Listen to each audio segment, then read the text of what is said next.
Okay, 7 o'clock, let's get the meeting started. Everyone, please rise for Pledge of Allegiance.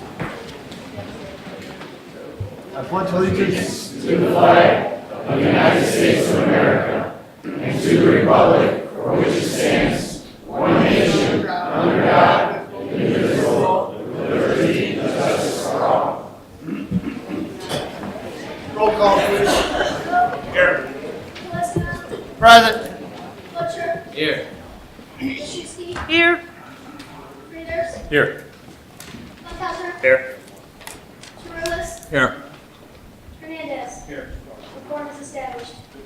Okay, I have one amendment to tonight's agenda, and that's to remove number 4 from consent agenda, the amendment to the IT interdev contract.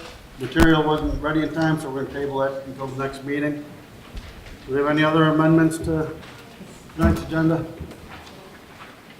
All those in favor of amending the agenda as presented, please state aye. Aye. Opposed? Okay, before we get into presentations, Alderman Frieders had a little announcement he wanted. While we have you all here, the United City of Yorkville Parks and Recreation Department and First National Bank invite you and your family to the 26th Annual Hometown Days Festival over Labor Day weekend, starting Thursday, August 30th through Sunday, September 2nd at Beecher Park. Come all weekend long for your favorite events, carnival rides, food, and musical entertainment the entire family can enjoy.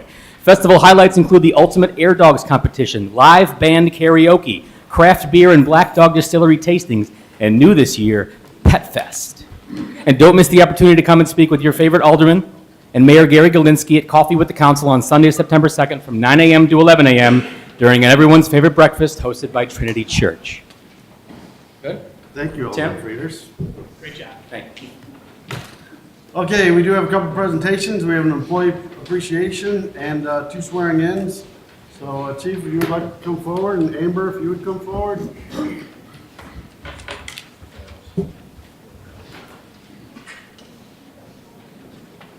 Amber, I didn't know you had so many friends and family coming out here. All right, tonight we'd like to recognize Police Records Clerk Amber Rasmussen. She joined the Yorkville Police Department in May of 2013. She had previous experience as a record clerk with the Oswego Police Department and continues to work part-time there. Within 1 year of her employment, she took on an additional role of the Board of Fire Police Commission Secretary. She assists with the hiring process for all new officers. She became certified as a FOIA officer in 2014. Some of her trainings include CPR, uniform crime reporting, as well as many others. She has also attended several out-of-state conferences with other law enforcement personnel on all aspects of records work, including current and future usage of our records management software. She is always willing to go the extra mile for our officers, and they look to her as a great source of information. Thank you for your 5 years of service and dedication.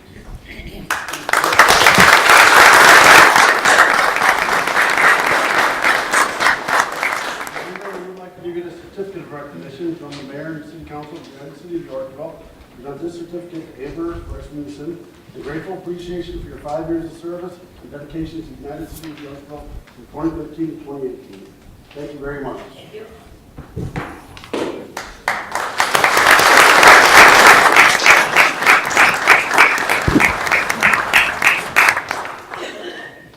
Okay, next we have swearing in of our new Deputy Chief, Officer McLason. If you would come forward, and Bob Denson, would you come forward, please? Looks good. Copy this.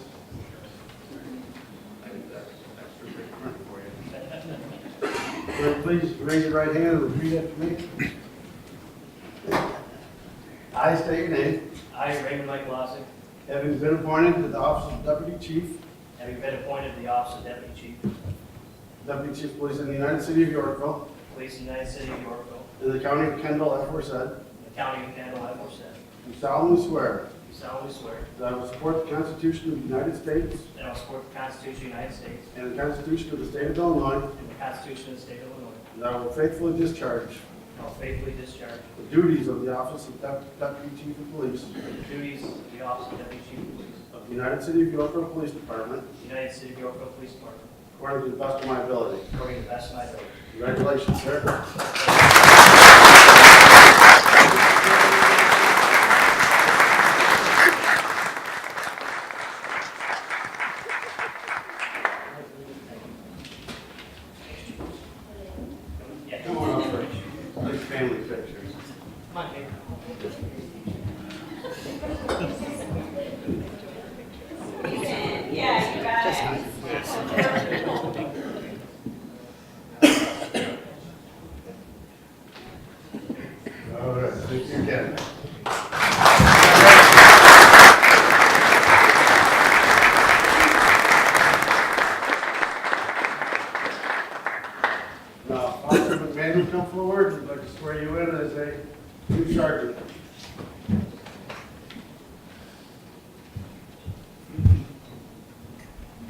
Happy? Please raise your right hand.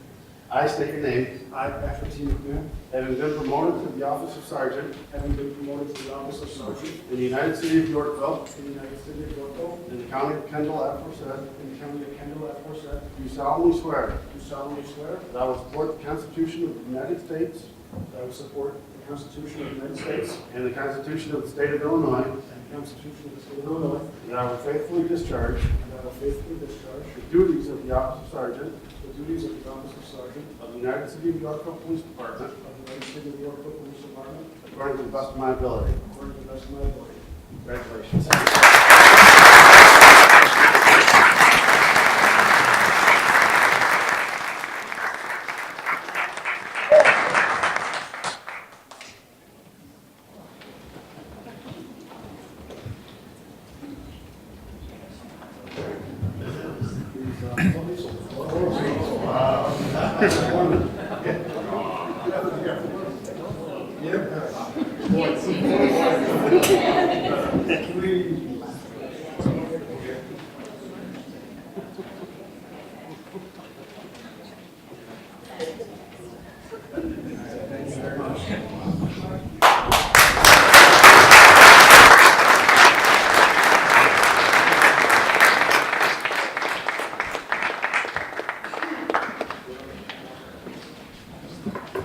Okay, next, we do have a presentation on the annexation.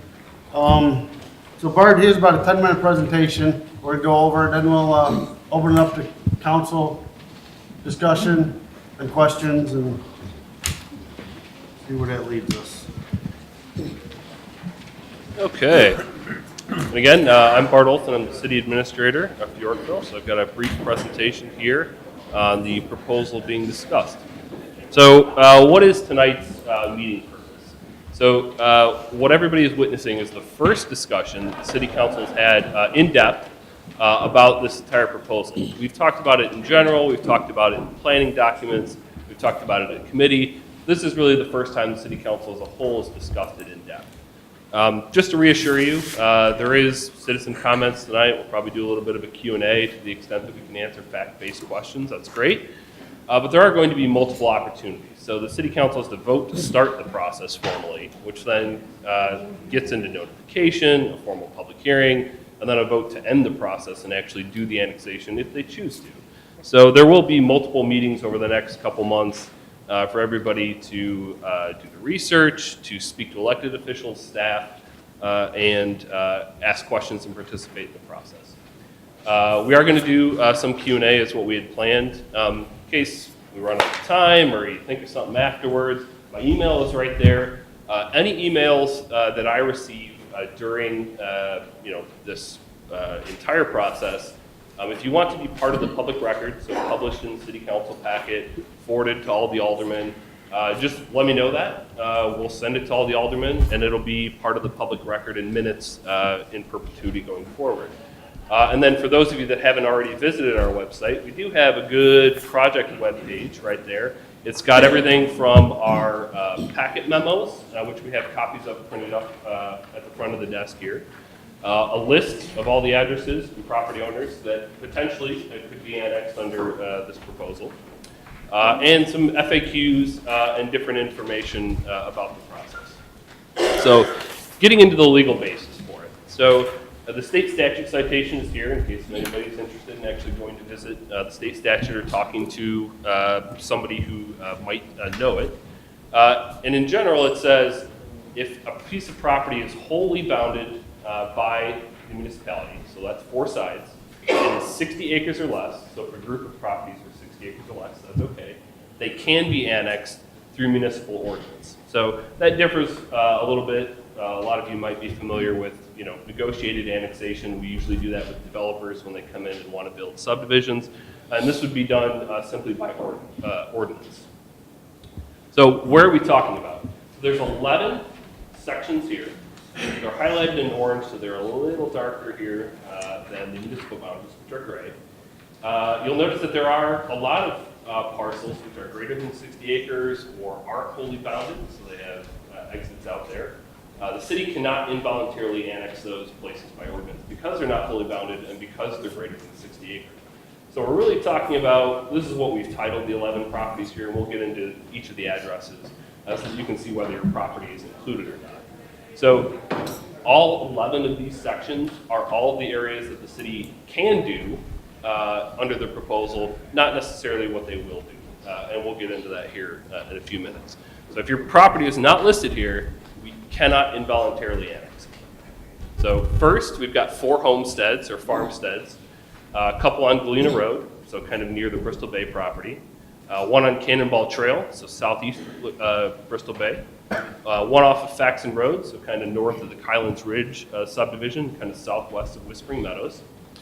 2 larger areas, so the area on the right is the Guthrie and Wackerland subdivision, McHugh Road, Victoria Avenue, Marie Avenue, Wacker Drive, etc. This is an entirely residential area, so all the addresses are listed right here. Veterans Parkway and McHugh Road mixed uses, so some of these are commercial, some of them are vacant properties, farm fields, some of them are residential. Those addresses are right here. The 4 on the right are single properties, or smaller properties. Clemens Acres is a farm generally north of the Perfection Park piece, right on Route 47. Kendall County Highway Department meets the criteria. They're on the south end of Route 47. Walnut Ridge is 4 homes, southeast corner of Route 47 and 71. The Greenewald Trust is on here too, a couple different address numbers, but it's a little bit further east on Route 71, kind of north of the Raintree Village subdivision. And then the Fox Glen subdivision, which is way out west on Fox Road and contains a couple dozen homes there too. So why? Why is the city trying to annex these properties? So we started our comprehensive plan process back in 2015 and finished it in 2016. The comprehensive plan is our citywide land use document that we talk about a variety of things, some of which we've already completed.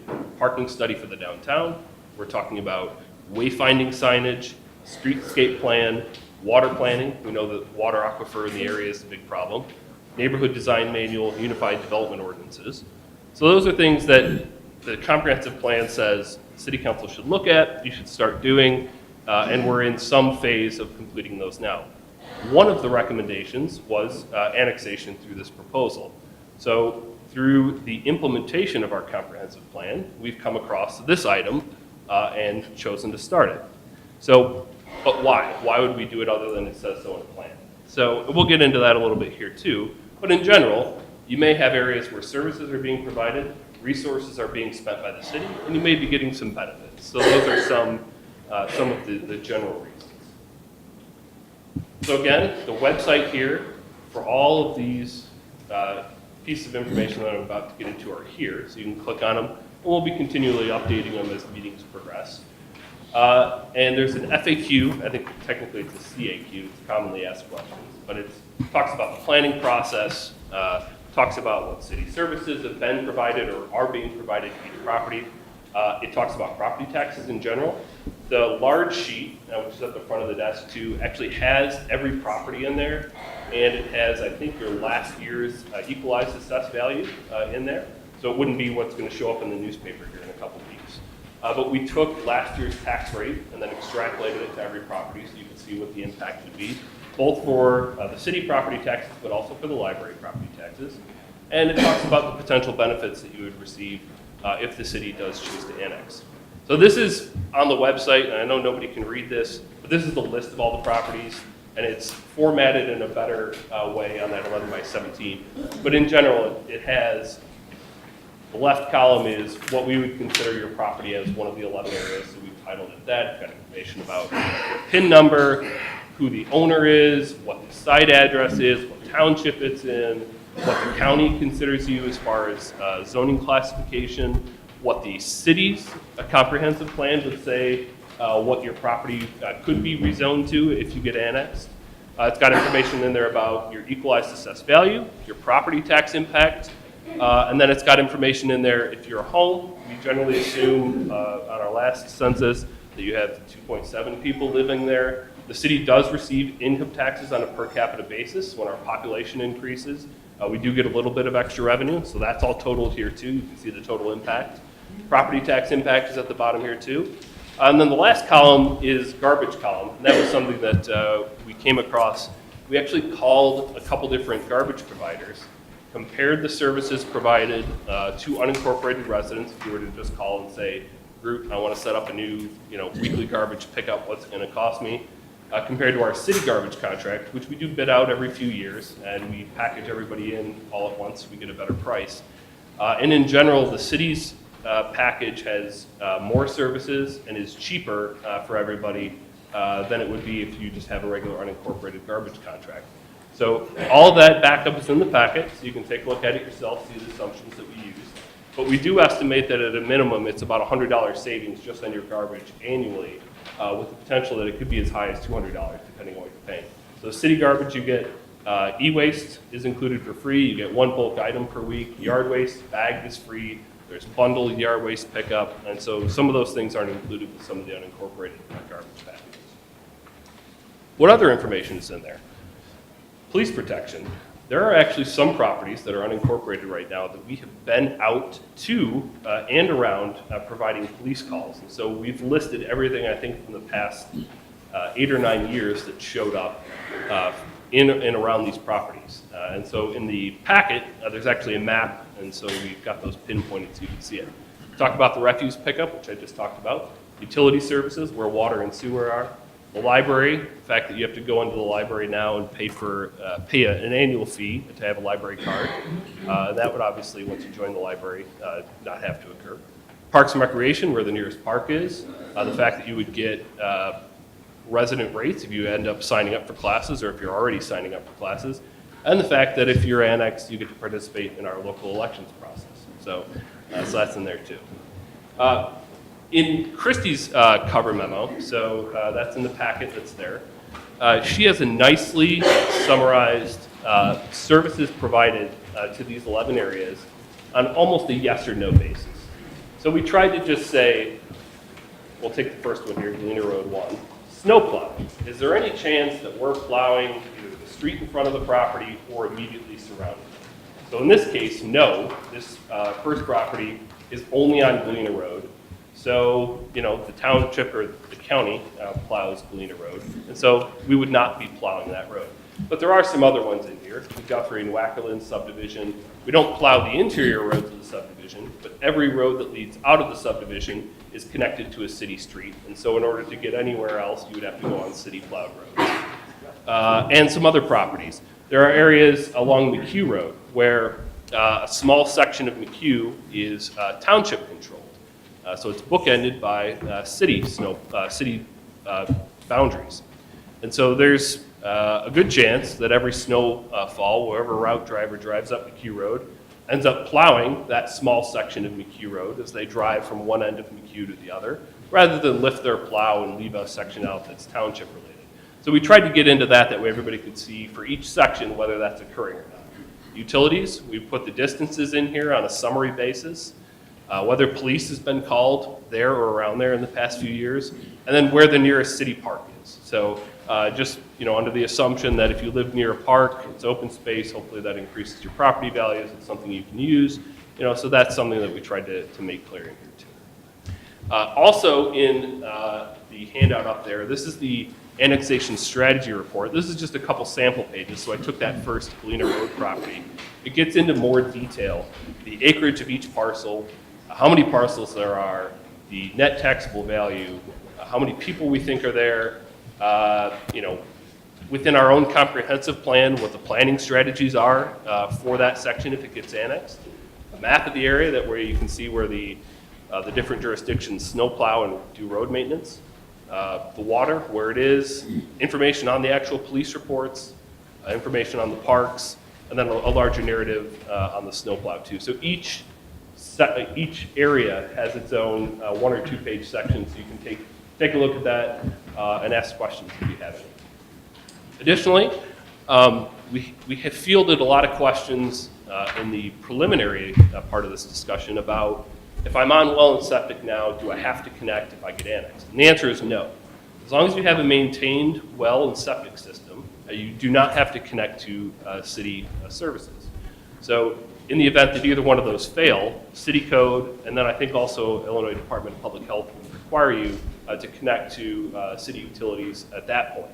So that is at the resident's cost, and that's the same for, there are actually a number of homes still in incorporated Yorkville that have well and septic, and so in the event that theirs fail, they would have to connect to.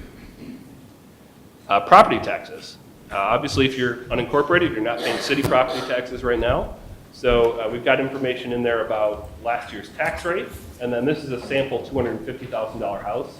So that's roughly an $83,000 equalized assessed value, $500 per year to the city of Yorkville, and $232 a year to the Yorkville Library. So in the event that somebody pulls up their individual tax bill, we think we can verify that for you too in case if our estimates were somehow off. So that's the overview of some of the details that are in the materials. The process itself is going to be flexible. So in Christie's memo, there's a nice chart of potential meeting dates that run all the way through. I think the earliest possible date is October 9th listed, but I think we determined, since we're not voting on it tonight at all, that October 23rd is the earliest the final city council vote can be taken.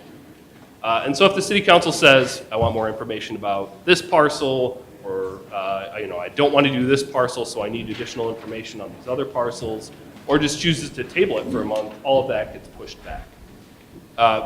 Just reiterating, formal notice is going to be given to you if we choose to move forward with your area.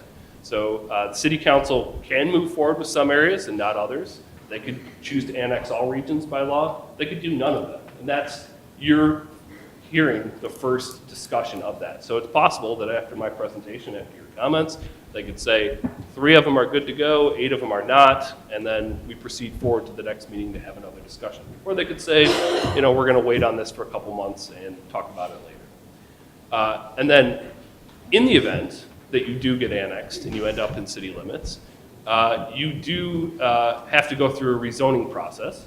That actually would be totally handled by the city and paid for by the city. So it would be turnkey to the residents.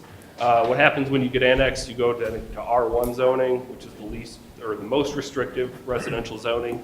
So if you have a commercial business, or if you have a higher density home or area, then we would rezone you to whatever fits our current zoning code, but then would also allow you to do whatever you want within your existing property.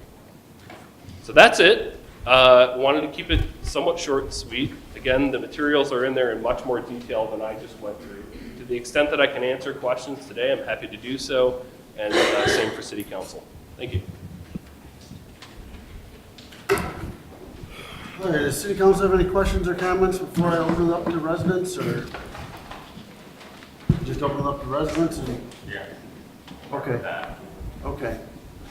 So if anyone would like to speak, if you want to sit there, if you want to, just please state your name loud and clearly for the record, and then we're going to try and answer any questions that you have.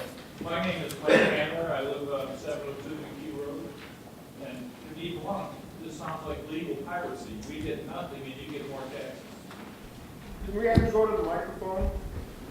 It's probably better if you do. Would you mind going to the microphone? Yeah, That's probably better, yeah, and if you could sign in.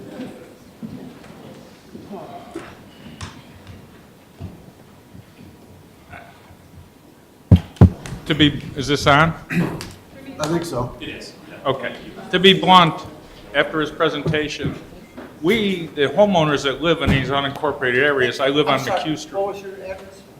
702 McHugh Road. Thank you. It seems kind of like legal piracy because we get nothing in return for our tax dollars. You say increase police protection, but there's only been 4 calls in my neighborhood in the last 9 years. And when we need them, the county police are very responsive. You talk about, I'll save $90 a year on my garbage, but I'm paying $400 and some more in taxes. If my well goes bad, I'm gonna have to spend thousands of dollars to dig a trench from my front yard across the street to where the city water is. I don't see any benefit at all for the homeowners in general, none.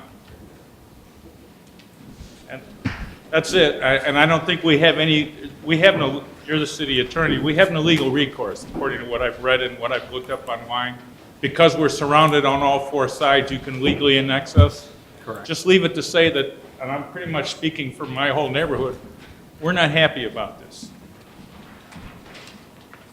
Thank you. Okay, thank you.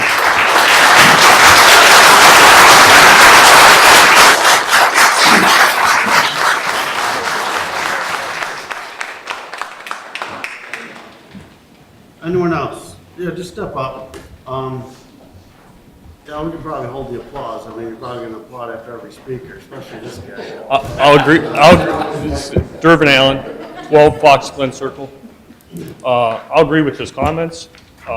There was one thing that Bart mentioned, that we do not have water or sewer down Fox Road at all. The last fire hydrant is at River's Edge. So if you would annex us in, who pays for that water and sewer to get down to my property? To the subdivision, in the subdivision, for me to even make a connection. So there are a lot of costs there running that water and sewer all the way out there. And for second, if I look at it, we're not wholly bound. There are 5 acres that are across the street from Fox Road.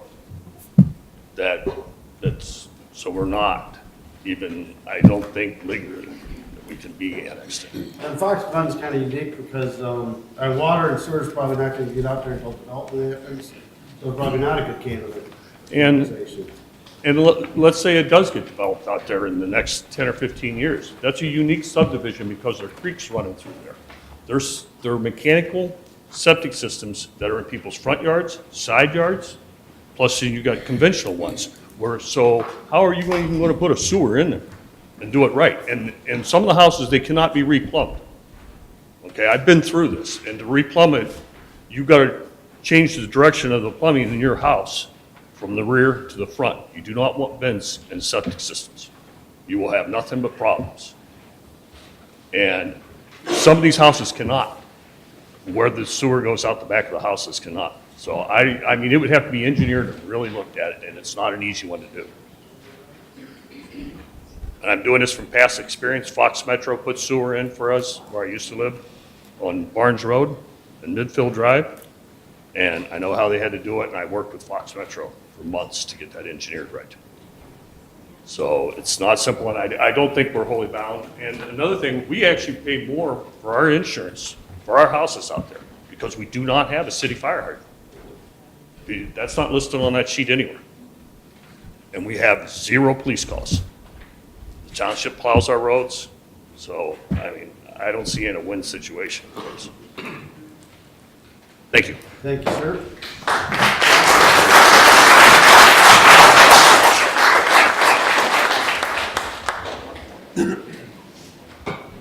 Good evening, I'm Marvin Law, 608 Wacker. Thank you for the opportunity. A couple months ago, I caught wind of this, actually through my son. When it first came to surface, it was like, few properties, we can do this, we don't even have to notify people. That was incorrect. So again, thank you for this opportunity. I've owned my home, I've lived in my home for 27 years. I've only owned it for 5. And I like it out there. And I have to agree with the first speaker. My opinion, this appears to be an effort to raise revenue for the city of Yorkville. I'm sure I've impacted Yorkville a little bit, but very, very little. I also agree with the speaker that said Kennel County is most responsive. The EMS, the police department, never an issue. I personally have never had a Yorkville Police Department personnel here, which most of them left, maybe all of them did, but I was going to thank them for their service. I'm very concerned. I don't need more property taxes. I'm happy with what I've had and with what I've got. And my opinion, again, I don't present a burden to the city of Yorkville in any way, shape, or form. I would really like to be just left alone.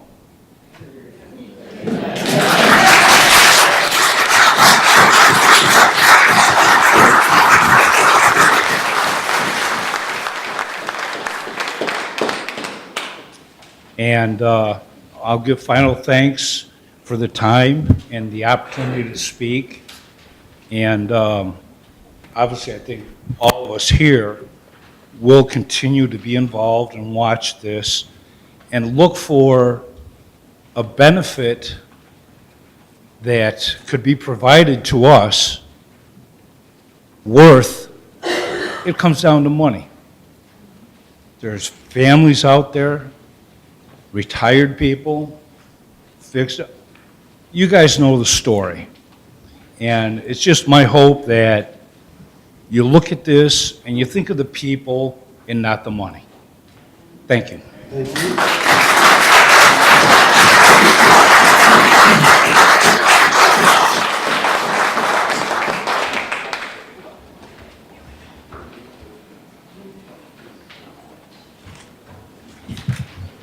My name is Jim Davis. I live at 805 Wacker Drive in the Wackerland subdivision with my wife June.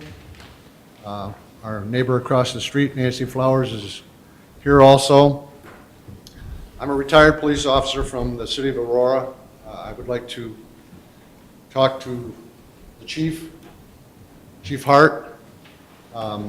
Actually, it was an article that I read in the paper that Alderman Calissimo asked him about the response to the unincorporated areas, and I suppose he was told by you, Chief, that you respond to those calls in the unincorporated areas. That's the way it reads in the paper. Is that correct? That's correct. Okay. Today I called and talked to Deputy Commander Langston with the Kendall County Sheriff's Department. He said that if there's an emergency, which is what happened with us in Aurora, we would respond to an unincorporated area. I work for the city, and we would help them out if we could get there on an emergency call before they did. But once they arrived, we would turn the call over to them. He said the same thing about any calls in the unincorporated areas that we're talking about. If a Yorkville squad car could get there quicker on an emergency call, they would do that. But once the sheriff's deputy arrived, the investigation was turned over to them. Is that correct, Chief? So in essence, Yorkville does not handle those calls, as you stated. We're getting something that we don't pay for, is your quote. Is that correct? That was your quote, but that's not true. Is that correct? Well, that's why I asked for this information. Well, I'm saying, so after the initial call, the report is made, any evidence that's gathered is gathered by Kendall County PD, Sheriff's Department. Any interrogation is done by that department.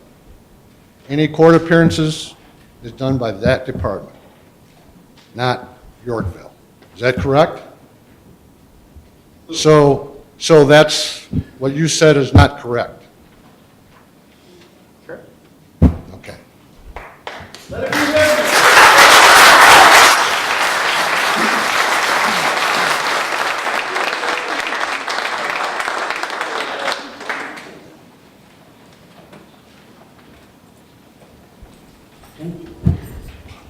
Mr. Olson. Just a point of clarification on the police data that's in the report.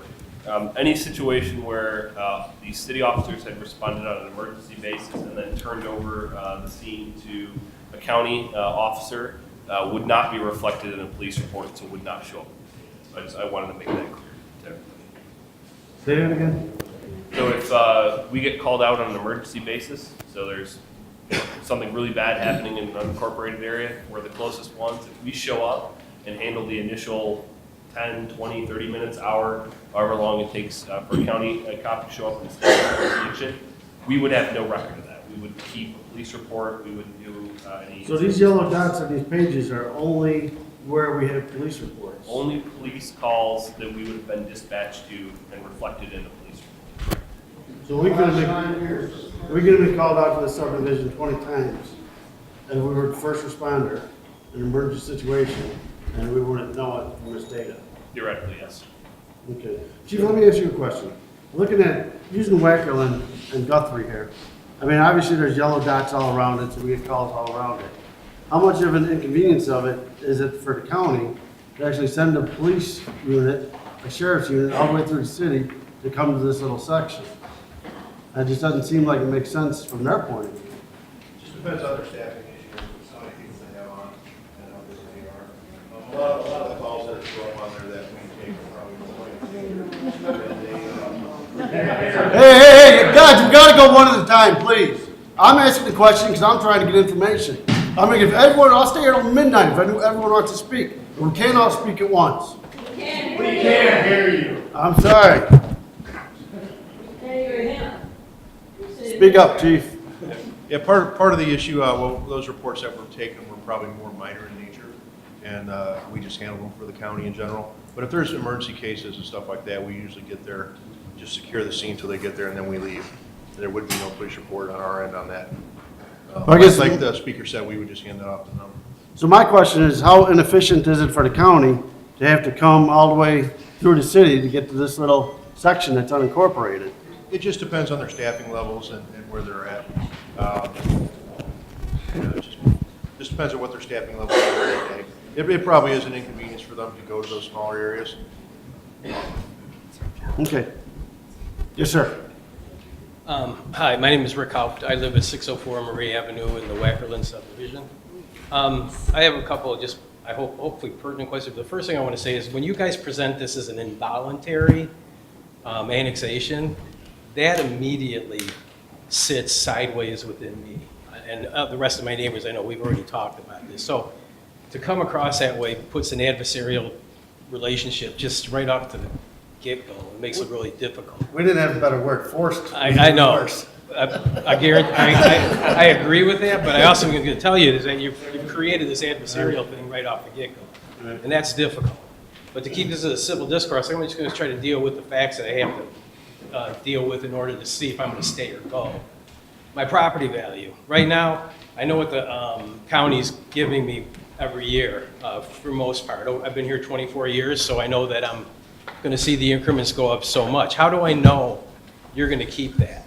How do I know that the numbers aren't going to change depending on what the city of Yorkville decides, like they are with this involuntary annexation? I don't know if you can answer this. It's rhetorical right You talking now. about property value or property taxes? My property value, my assessed value. Right now, I know what it is, and I know what the county's going to do generally. I don't know what you guys are going to do. Could you guys all of a sudden assess my house as a brand-new home and say, I'm going to assess you at a $400,000 value as opposed to the $200,000 value it might have? How do we know that's going to change or not? Do we? Your assessor We wouldn't don't change. assess- Yeah, we your don't assessor would assess still be property done. values. The township assessor does. Okay. So the same individual will still be assessing. Same guy? So we don't have to worry about that part. It should stay relatively the same. It's the same person assessing the property, no matter who. Okay, within the township. Okay, good. That answers that question. Now, the next thing is that my house happens to live right about center of the subdivision. So let's say my septic goes out. I have to get a new septic, but I can't because now I'm in the city of Yorkville. I got to tie into the nearest sewer and water, which could be thousands of feet away from me, and not to mention how many neighbors' yards that has to go through. No city water or sewer is anywhere near where I live. How am I going to do that? Are you guys going to give me some kind of grandfather thing so I can get a permit to upgrade my septic, or do I have to tie into the nearest system, which could be who knows how far away? Yeah, the city code requirement is only 250 feet away. So if your individual property is more than 250 feet away, you wouldn't be required to connect. So you guys would be able to issue me a new permit to get a septic system upgrade? Theoretically, and Pete can. Yes, at that point in time, we would refer you to the county health department. Okay, so You have to meet their guidelines. all right, so then there would be no mandatory upgrade to a city sewer and water from where you live? Only if you're within 250 feet of an existing. Okay, great. So most of the people that are within that spot would be having to hook up. Okay, that makes sense. Now, the next question. Our roads, we have roads that are county certified back in the 80s. They're narrower than city roads, not to mention no curbs, no gutters, no storm drains. Are you guys planning to upgrade the subdivision? Oh, streetlights too, I forgot about that. Are you planning to upgrade the subdivisions to have all that in there. We have not talked about upgrades to road cross sections or streetlights. We do have a fair amount of roadway in the old part of town that's narrow. We were talking about a parking restriction on, I think, an 18-foot wide road just the Right, other that's day. what we're at now. And some of our areas don't have stormwater and sewer, so we haven't really gotten into that just Okay. because we were waiting to see if some of the areas. All right, well, these are just some of the questions that concern me. And then the last thing, this is going to be anecdotal. I've lived here 24 years, so I've seen how the system works. In the winter, when it snows, the township comes out and plows our roads probably 3 times before the city of Yorkville gets to their side streets. My roads are wet.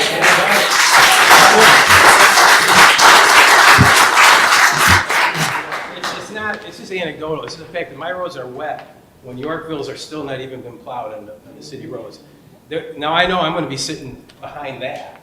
And here's the problem. The Yorkville's, most of the roads in those other divisions adjacent to us have curbs and gutters. We don't.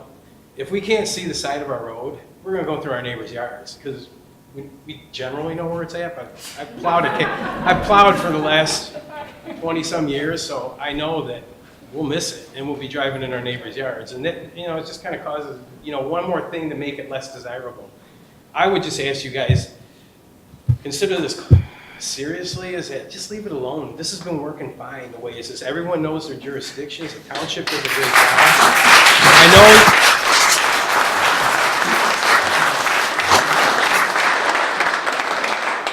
know you need tax revenue. I get it. Everyone needs money. But we're going to need money too to pay for our new tax bills and everything like that. So thanks for your time. I appreciate what you're doing, but this one, let it go.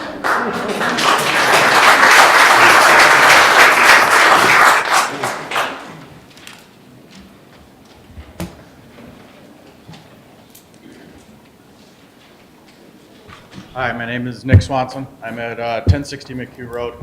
I can't really elaborate much more on other reasons that I'm against this other than a lot of what everything's been said. I can verify everything with the plowing of the roads. I plow roads myself, and a lot of times before I leave to go out and plow roads, my street is plowed from McHugh Road almost all the way out to 34, so I don't know if Kendall County or Bristol Township is actually plowing all the way to 34, and then IDOT's taken over from there. I know that a lot of the services are probably overlapped. I know like the police services is possibly overlapped. I don't know if it's the same with Kendall County is closer to an incident.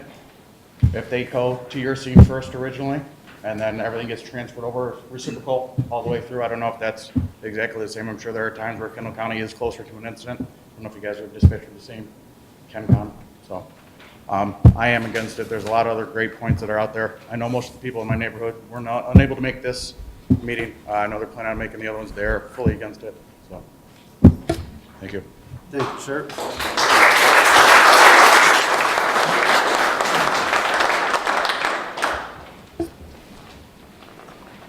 Richard Russo, 601 Wacker Drive. Let's say we were going to sell our house, and you guys annexed us in, and now this buyer wants to buy this house, so we're going to have to give them money off our sale of our house to pay for this later on? I mean, it's something to think about. I mean, is that going to be part of it, or are we going to have to put money aside for this to happen later on for the new buyer? I mean, nobody's thought of that, but, so that'd be something that, in the future, we'd have to know. Because if it's $40,000, it's going to cost to put all this stuff in, you're going to have to give that buyer a $40,000 credit when we sell the house. So something to look at too, So, thank you.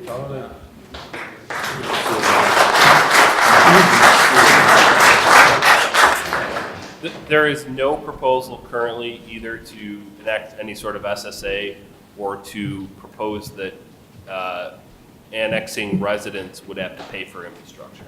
So any capital improvements that the city does come out of the city's general fund or city's capital fund. So there wouldn't be necessarily like a bill that gets sent to the residents. What are you talking about as a house? Property taxes, yes. Yes, ma'am. Hi, my name is Janet Warnicki, We're at 16 Walnut Drive, and I'm kind of representing all of us 4 residents that live on Walnut Drive in the Walnut Ridge subdivision. 3 of us are retired. 1 of us is getting very close to retirement, and with the taxes the way they are already, and then adding this additional burden, this is just going to start pushing people out of Yorkville. And I think the 4 families on my block are prime candidates. We're very happy in Yorkville with the way things are right now. We love our little unincorporated, quiet street. I'm really afraid that if this goes through and the taxes go up, 1, we won't be able to stay. 2, with increased taxes do come the forced water and sewer hookups, do come the roads, the curbs, the storm sewers, the street lights. All of that tends to follow any time you do an incorporation. So it's more money for us, retired people. We can't afford this. We would like to be able to live out the rest of our lives in peaceful, beautiful Yorkville that's surrounded by the beautiful farmland, everything that Yorkville has stood for over the years. We've only been here 10 years. I would hate to have to leave because I can't afford to stay here because the taxes are too darn high. So I know I'm speaking for my 4 neighbors, my 3 neighbors. I hope you won't do this.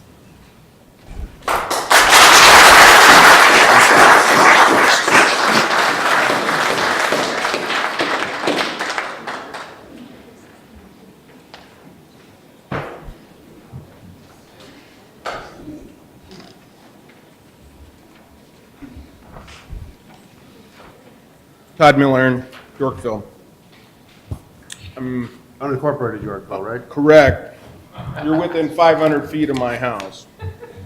So I get a public notice like these folks will eventually if you go forward with this. Which means you'll get a little green card in the mail that says, we are having a public hearing. And that's another guy for y'all to show up, if it gets that far. These people in this audience are not free riders. They are good neighbors. There's only been 9 calls documented in this 8 or 9 year period that you all are using as a time frame for illustration. That's not a lot. And there are times that the city of Yorkville needs help too, and the county comes to their aid and may be the first to a call. It happens. That's just the nature of mutual aid and sharing the burden of policing. If somebody's around and available, we're going to send them. It doesn't matter what department they're from. Sooner or later, that person in the jurisdiction that resides there that needed the help, that jurisdiction and their police department will do the paperwork. My neighborhood is in the process of consolidating. We just got our streets paved, and we want to preserve that. So we're going to one garbage company, and it's something that's done by not being forced, but a bunch of neighbors getting together and see if we can find the best possible rate. Right now, the company looks like it's going to get to pick up our neighborhood. It's going to be Groot. They're going to do it for $22 a month flat with no service fees or excise taxes or anything like that. So the fee that Bart's using there might be a little inflated. I think it can be done for $22 a month. So if you're at 17, that's $5 a month. You're going to save these people $60 at the best. They want a library card, they'll go to the library and pay for it. They don't need to be forced to whatever, have a library card and pay for it. They want to take advantage of the park district and the services that the park district has, they're more than willing to pay a non-resident rate. Those rates and fees have been calculated where that it's not a burden for us because you have a non-resident rate. The other thing that hasn't been brought up and figured into Bart's costs is, if I'm correct about this, is that the gas and utility, you guys get a little bit of a cut of that each and every month. That's not figured into his calculations. So that's another tax that's on them that they ain't gonna see, but it's on their utility bills each and every month.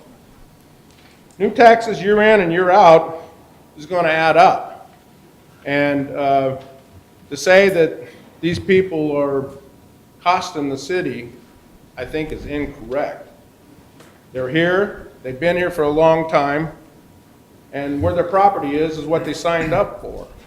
And until you can show us the benefit of being in part of the city for this increase, and there's one property owner out there, one of those farms you identified out there on Bristol Ridge, their property tax is gonna go up over $1,000 according to Bart's projections. Most everybody in this room is gonna get hit with at least $300 or more. So, you know, even if it was 60 savings on the garbage, you're still looking at another $20 a month just to live in Yorkville. And for what? Like I said, we have non-resident rates and fees now, and we'll gladly pay them if we want to use your service. Thank you.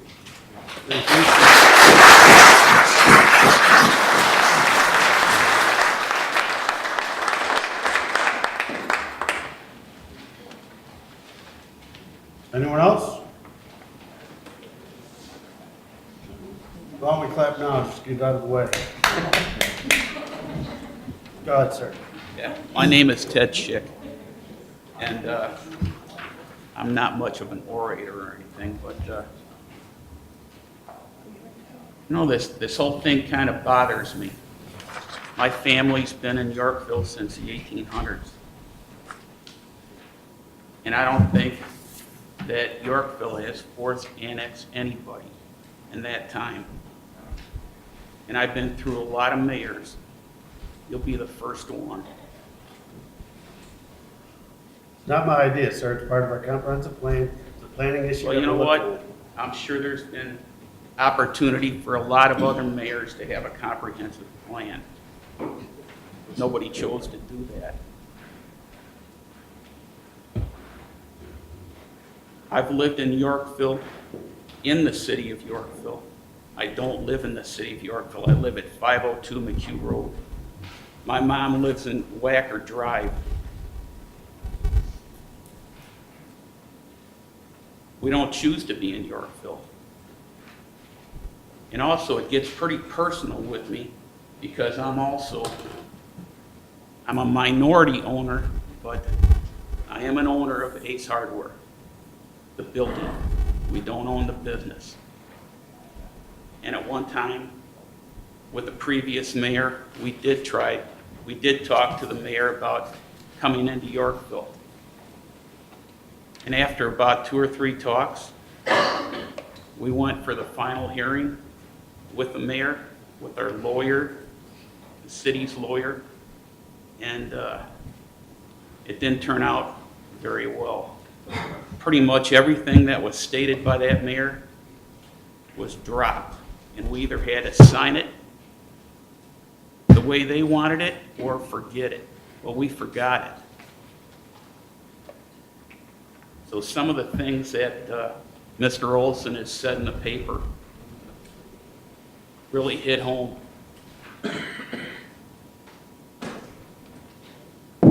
My family, my grandpa owned all the land that Jules on.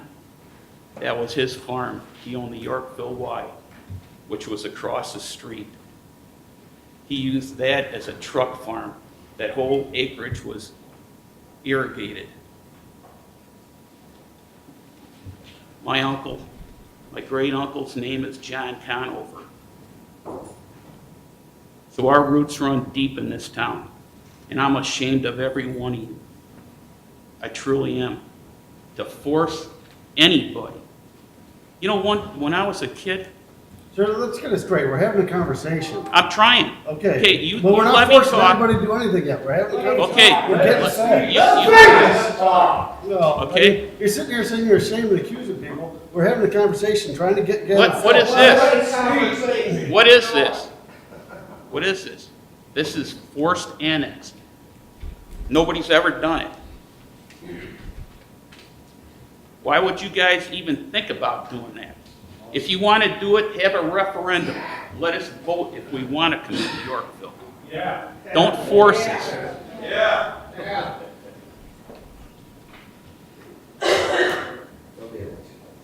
But I'll tell you what.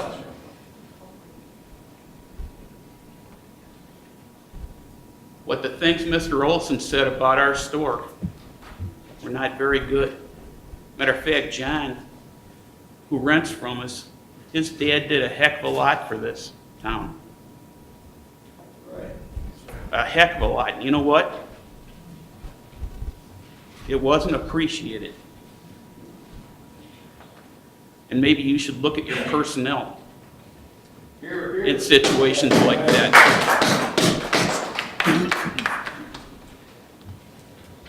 So that's about all I got to say. But you know what? The one thing that always this town has always had, that's run very deep, is honor. This town has always had honor. And with this, you turned your face on honor. That's all I got to say.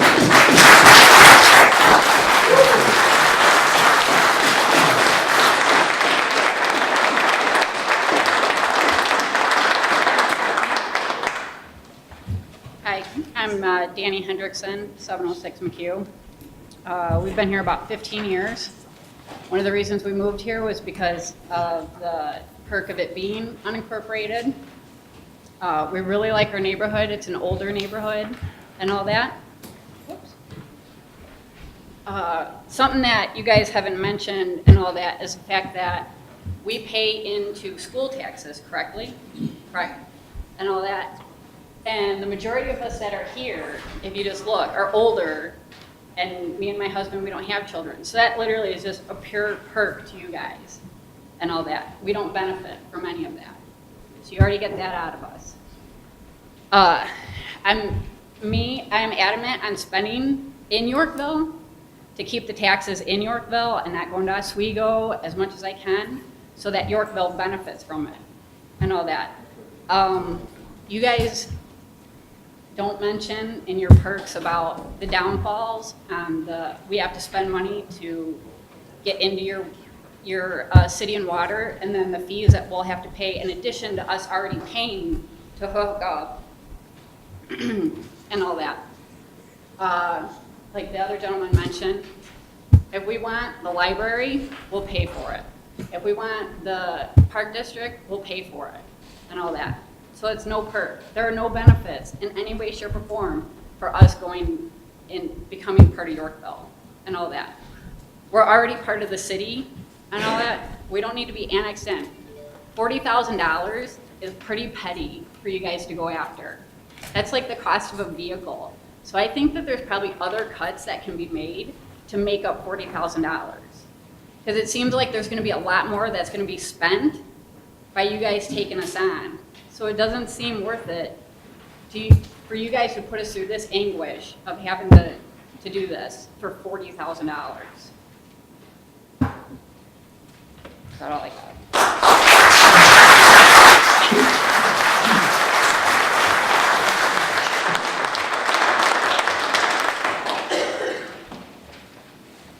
Anyone else? Is this about library or annexation? Wonder if you're opening up yet? No, not yet. Let's get through the annexation, if you don't mind. Anyone else on annexation?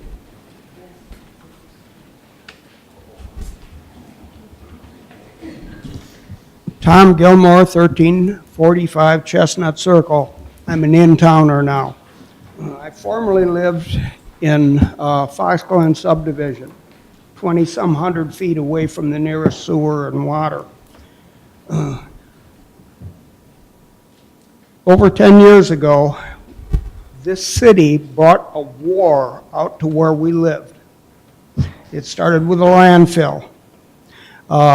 It was harassment on the part of the city, trying to put soccer fields next to us, spreading human waste from Stickney next to our property where we had wells.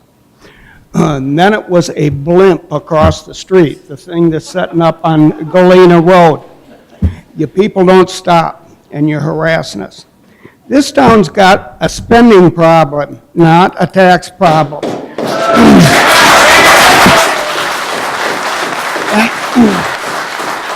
And I want to tell this town that you keep it up, I'm going to make a mass mailer for all these high salaries, including Mr. Olson over here, making $180-some thousand a year,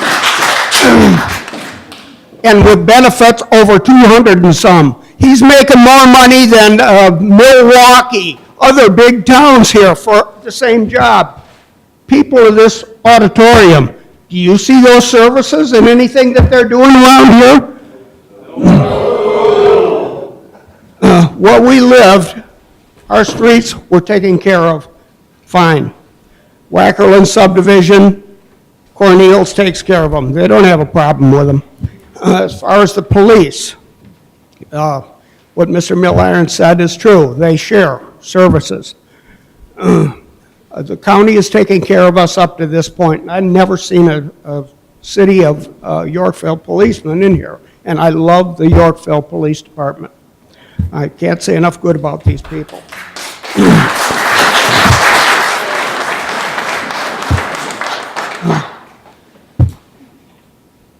I wish they would quit harassing everybody in the neighboring communities here. These people come and buy their produce, whatever they need day to day from Target in this town. They're paying taxes. They're not in the city. It's not going to get any better for them if they get in the city, if they ever want to sell their house. I don't think you fully explained that. That's actually a writer on that property. If they're, it goes with the original title property. Have I got that right, Bart? And when it changes, I just read it in here. I'm not a speed reader, and I probably can't whip it up real quick, but it said it goes with the property owner. So they want to sell their property. Now, it's up to them to pay the cost to hook up to the sewer and water to the city. Is that right? If you choose to annex, or if your well and septic fails, you have to annex, or connect to the city and water and sewer. Yeah, there's a cost to that. And that cost, of course, is to the victims out here. It's borne by the residents, sure. Okay. You wonder why people are down here tonight? You guys need to trim some of your gross overspending in this town, is the bottom line. Quit fighting everything. They could have had a solar panel over here that benefits everybody, county and city taxpayers, $160-some thousand to put this in. You people are holding it up. Stop and think before you try to force these people in. They don't deserve it.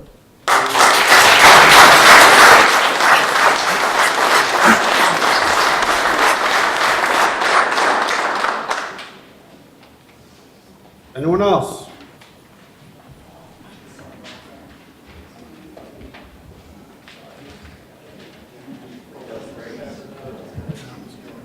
I'm Mike Groom from Wackerland Subdivision. Many years ago, over in the old building, when we were out in a cornfield, Wackerland Subdivision, they started having subdivisions built around us. They told us then, and they told me, I was there, that we'd be grandfathered in. We would never have to worry about it. Well, that's down the drain now.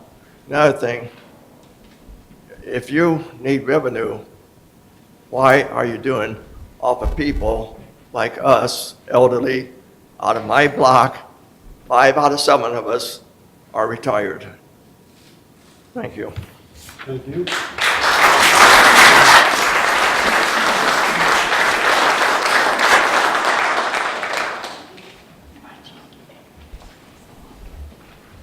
Anyone else on annexation? Yes, ma'am. Pam Robinson, Fox Glen subdivision. I've lived in Yorkville about 12 years and specifically bought our property because it was unincorporated.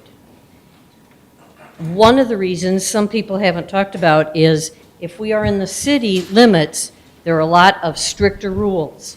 I have one plus acres, wooded, with a lot of trees, etc., that I can burn at this point. If I'm in the city, I won't be able to do that. Also, I'd like to know, you talked about the library. Right now, I can buy a library card for $100. You want me to be in the city so I can pay $232. That doesn't make sense. Also, you talk about parks. What constitutes a park? Is it just a swing set? You say that I'm 0.6 miles from a park. Well, wherever that park is, I would have to drive there. It's not like it's right in my neighborhood or right next door and I'm taking everybody over there to play in the park. I think you need to have a little more a general or specific, what is a park and how can you get there to use it? Otherwise, I don't even think being next to a park should be considered in this whole process. Thank you. Thank you.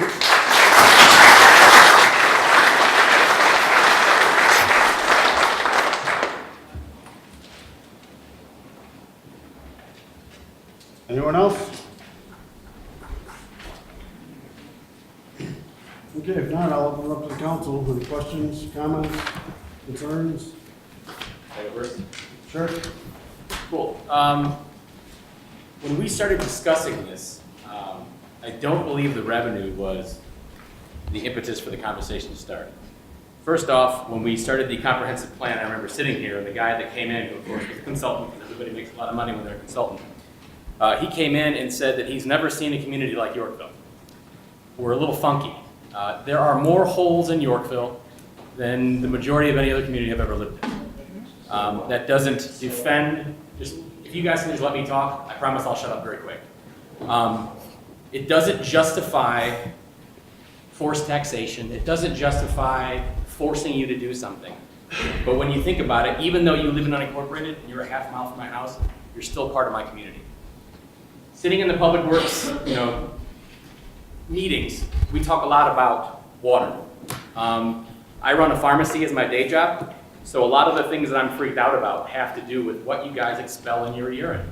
Granted, that's not a topic we like to talk about a lot, but I'm somewhat concerned with where I'm going to get drinking water and where my kids are going to get drinking water. So every time that we have the conversation about forced annexation, it's not 40 grand a year. And it's not we're going to force you to extend your sewer. It's, okay, we all have to throw in some cash, because I think the last time we talked, it was $70 million for our portion. And even though, yes, you do not live in the city limits, eventually you will drink the water that we pull out of the Fox River. So under no circumstances should you think that we want your extra money. You are part of a community, and we all have to buy into an idea that it's probably $70 million if we're going to make it a reality. Because unfortunately, we share an aquifer with Joliet. Please, let me speak. Understand that Joliet pulls out, I think it was 39 million gallons of water a day.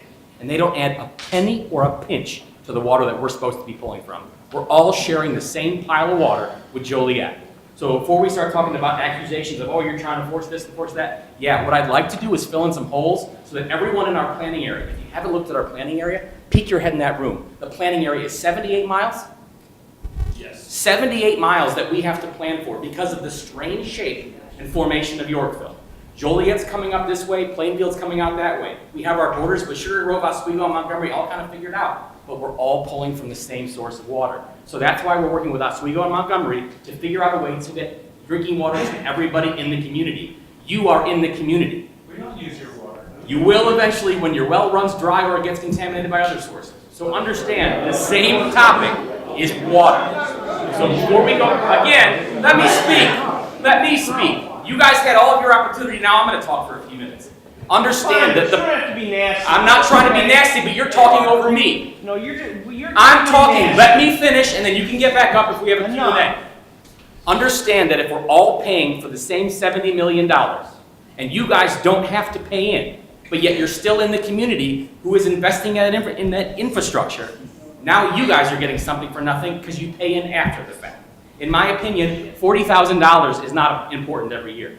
In my opinion, it's filling in all the Swiss cheese holes throughout the entire community, so as one community, we can invest in a $70 million water structure. So when we were talking about consideration or the criteria for consideration, I've had a number of conversations with people on this council about this doesn't make any sense, people are going to be angry, I'd be pretty ticked off too. But we went through criteria. What, outside of all the things that they discussed in the packet, what makes the most sense?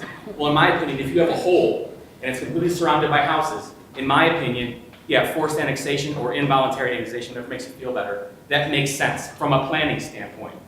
If it's not bordering on the edge of town, if it's over on the other side of town and it's surrounded by farm fields, I don't think that's a good candidate. If it's so far that it's gonna be 1.5 miles for you to get sewer and water, yeah, probably not a good realistic expectation for us to go, yeah, well, let's just put it on them. That's not part of the conversation.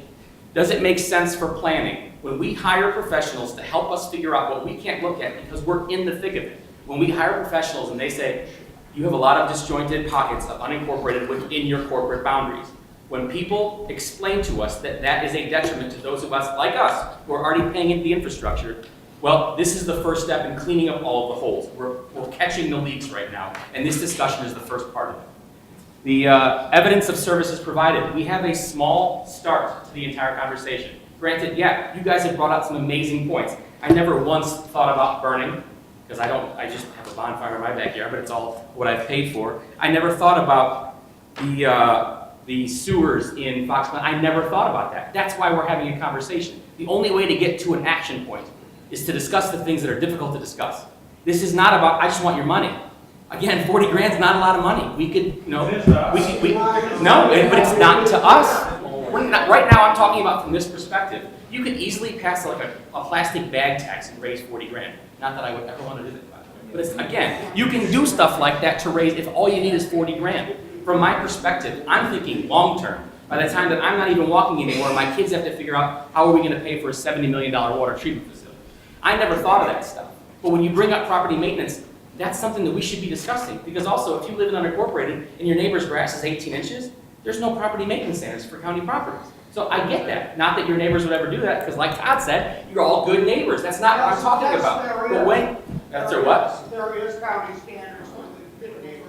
Okay, well, see, again, these are all things that are brought up on an anecdotal basis. And when you clarify them, because you live in unincorporated, or you used to live in unincorporated, that's how we improve upon the conversation.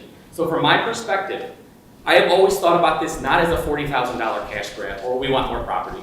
It's we gotta fill in some holes, find the leaks, and then we really have to talk seriously about where we're gonna get drinking water when the 2050 water plan comes to reality. So again, from my criteria consideration, the one thing I think makes a lot of sense is if you're near 34 and 47, you are in the epicenter of Yorkville. So from my perspective, every property in the epicenter of Yorkville, commercially speaking, should probably be chipping into the fact that we're all gonna be buying into a water system that is a lot of freaking money. So that's all I got. Sorry for getting nasty, I apologize. My name is Joel Frieders, I'm Scorpio. I live at 462 Twin Leaf in Whispering Meadows. Okay, I just want to say one thing here. 601 Wacker Drive. You guys gifted this 47 and 34, so these people don't have to pay any tax for 25 years. What brilliant idea was that? I mean, if we need money in this town, you can't just keep letting these people come in here and not pay taxes for 25 years. It doesn't make good sense. So I understand, you know, when we're talking about money and ways to get it, before this was we didn't collect the money from the builders that came in here, the developers. They all walked out of here and didn't pay a dime, and we got, you know, all these people half paying an SSA tax, half of them don't, that come in, and then we're just not doing smart things. See, that's another thing though. You understand that. If you, I'm not saying you have to, but if you lived in the city of Yorkville, you could sit up here. I and do help live in the make city those of Yorkville. decisions. We I all know do. you don't, but And I'm saying we're all part of the city of Yorkville. We all pay that we taxes. need around the table. We all support the businesses in Yorkville. Yeah. We all pay taxes. Absolutely. For gasoline and everything else we got. We could go to Oswego or Plano or everywhere else, but this is our town, and we love it too. But we got to start thinking about, hey, if we want these people, we extended the sewers. What happened? What happened when we extended the sewers? We couldn't pay for it, and the nice people of Yorkville had to get stuck on their water bill. We didn't, and that wasn't fair. But we're just not thinking when we do stuff like that. When we extend the sewer because the mayor at the time decided that he was going to do it without any okay. And now you extended it and it costs millions of dollars, and then all of a sudden we had to pay for it, and we had to burden the people of Yorkville to pay it on their water bill, right or wrong. So I think when we do let these developers come in here, we need to, you know, instead of them coming in here and develop and then walking out of here with all the money, we need to say, hey, the money comes up front. Or you're not, go somewhere else. That's all I'm saying. So.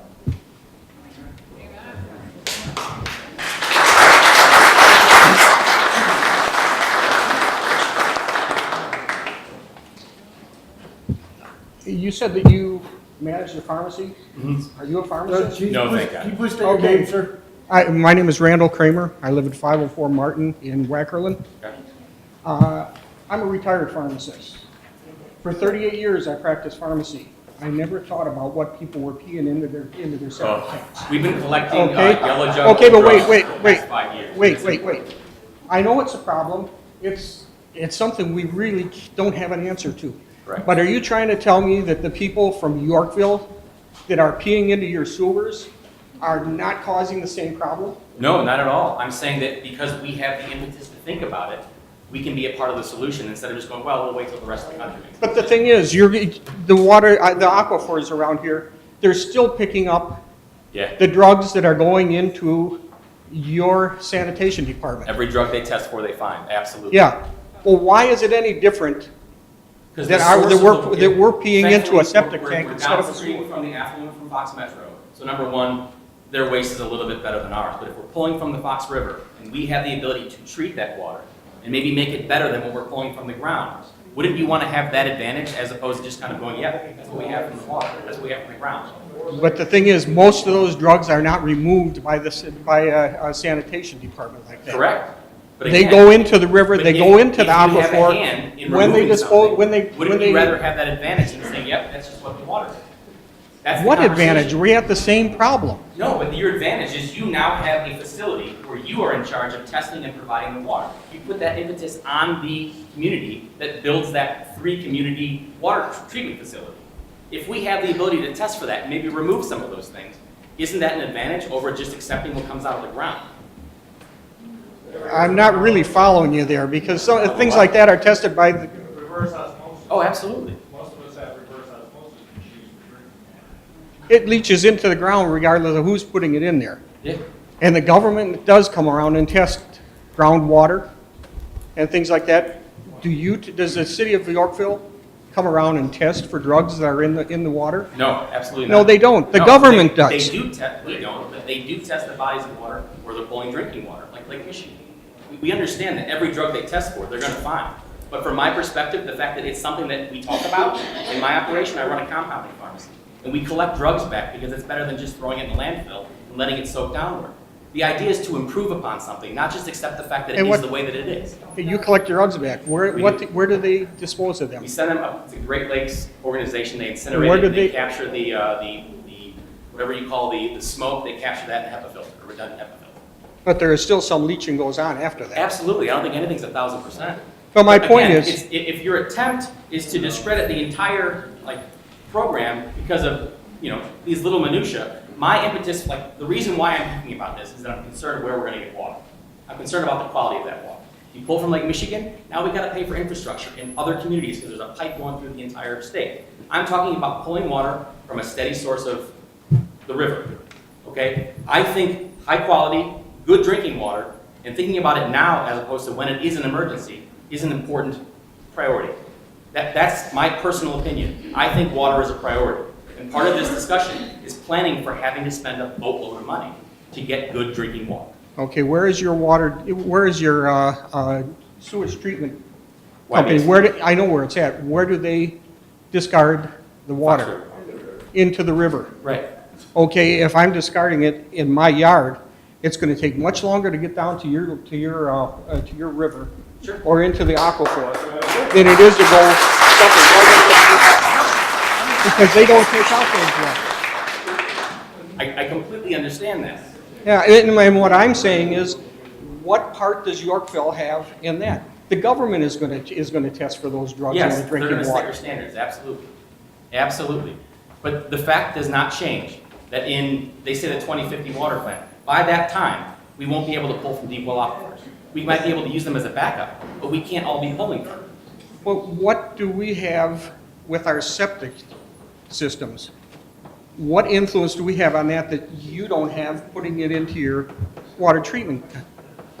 I don't understand what's, I'm talking about drinking water, not necessarily and recreation. drinking water. You're talking about getting drinking water out of the Fox River. Correct.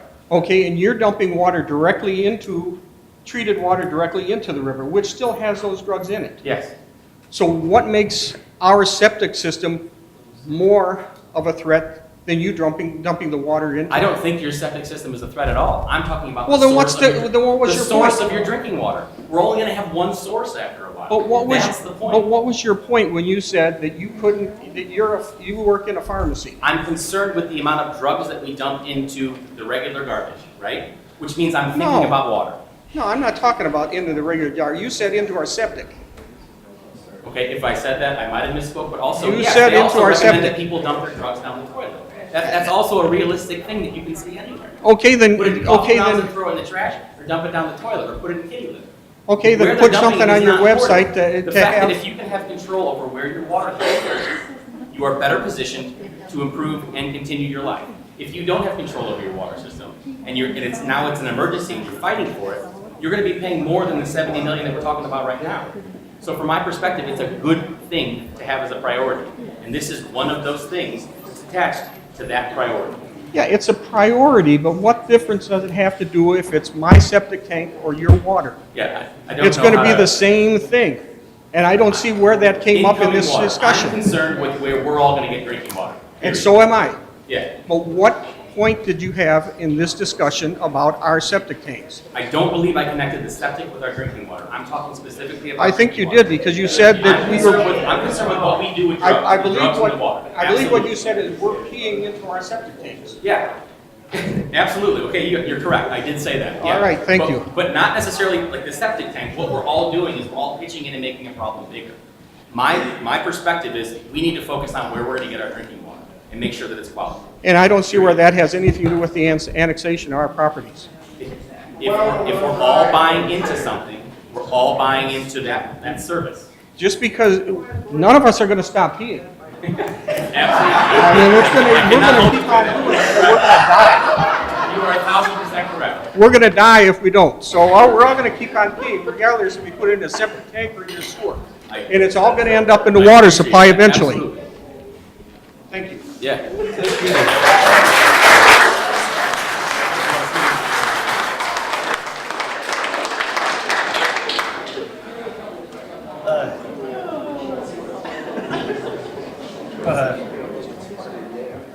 Gary, I do want to make sure that I got my point across to the council when I said that we're not wholly at Fox Glen. We're 5 acres across the street and all Evergreen Farms connects to the end of it. If you look at it real close, we're not Right. wholly surrounded. And I don't know if Bart knows this or not, but when we were not served, and I'm within 500 feet of it, when they annexed the Forest Service, we did not get a registered letter, we did not get notified, that property. When I realized it was annexed in, was when you de-annexed it. And the reason you de-annexed it, and we didn't get notified about that either.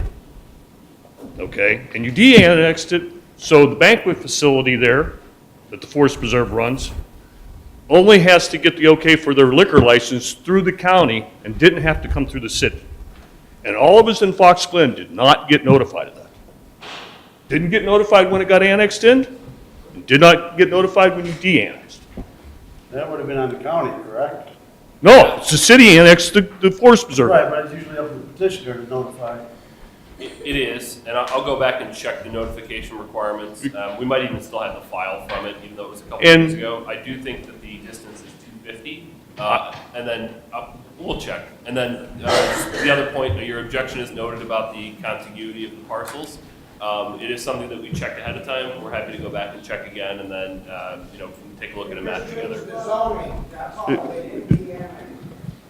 So, and I noticed now, you've annexed on both sides of the railroad tracks, or you're trying, you have, in the Forest Preserve part, okay? If you look at your map, okay? So then that means all of the backside of Fox Glen is bordered by the railroad tracks, which is not in the city. That's the way your map's marked out. So that means we've only got you on each end of this. Yeah, Generally, railroad property is exempt from municipal boundaries, but we'll go back and check on that one too.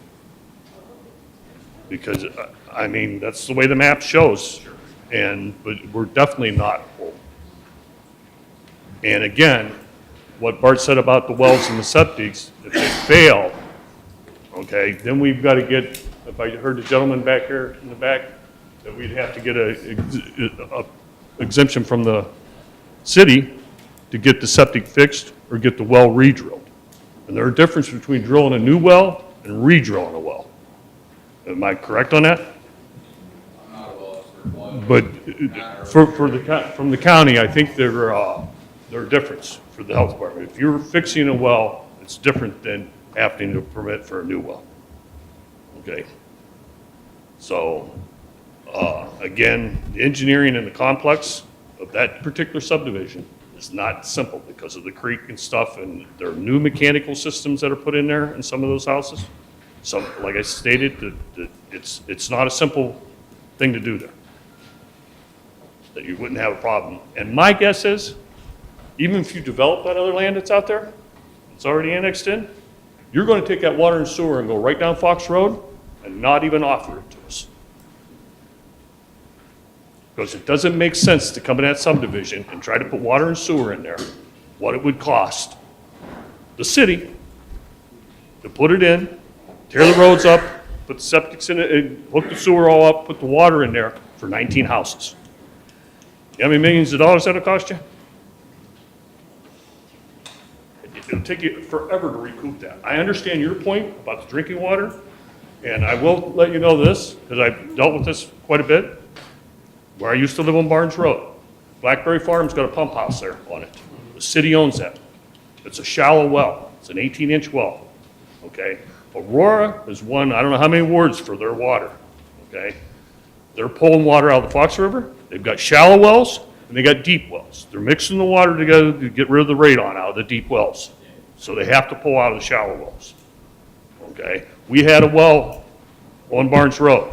If the city pumped more than so many gallons out of that shallow well, they had to notify us, put a notice in our door, because it would stir our wells up and the water would rush from the deep wells up to the shallow well, okay? And I do believe, if you're looking at pulling water out of the Fox River, okay, so many thousands of gallons has got to be coming out of the chain of lakes before you're allowed to pull water. Yeah. So that's not a real good resource to be looking at if you're thinking of that, because every other municipality down that river is thinking about the same thing. Right. And so if you start pulling too much water, they cannot pull water out of the Fox River. If the chain of lakes are low and there are only so many thousands of gallons coming across the dam. Yeah, we've discussed the Q710 level and all that. I mean, it's a tricky blend of permits and it's warnings. very tricky. But that's why the idea is to make the plan and then have, I think we talked about but- water storage and then some people. I don't know what we would do out there in 2050, like you're saying. But I'm just saying right now, even as you're planning and you're trying to fill these holes in, and we're out here in left field, is where we're at right now, is that cost to the city, put water and sewer in there for those 19 houses. Think about it. A developer's going to come in and put 2 or 3 more big subdivisions out there. They're going to pay for that water and sewer. Hopefully you guys would make them pay for it, to run it out there to their new subdivision. And they're going to go right down Fox Road and pass us. Thanks.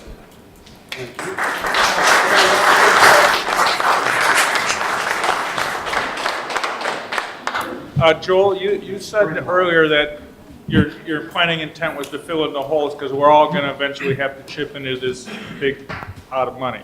Right. Now, if I'm not annexed, I won't have to hook up to the water if my well fails. I can just drill a new well.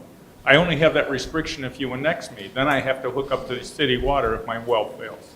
My septic field went bad about 10 years ago. I had to put a new one in. I didn't see the city coming out to help me at all. So, and that's it. Is that, am I correct in that though? If Yeah. we're not annexed, then I can just dig a new well if I need to. If I'm annexed, I have to hook up to city water if my well fails. Yep.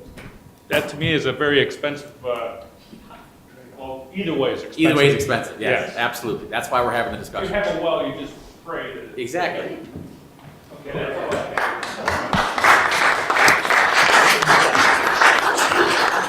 I am going to go put some allergy medicine in the water system. I'll be right back. That was a good one. Joe, I do have a question. You tossed out a number of $70 million. Yeah. That gets me concerned. Yeah. All right. That's $70 million to put in the system.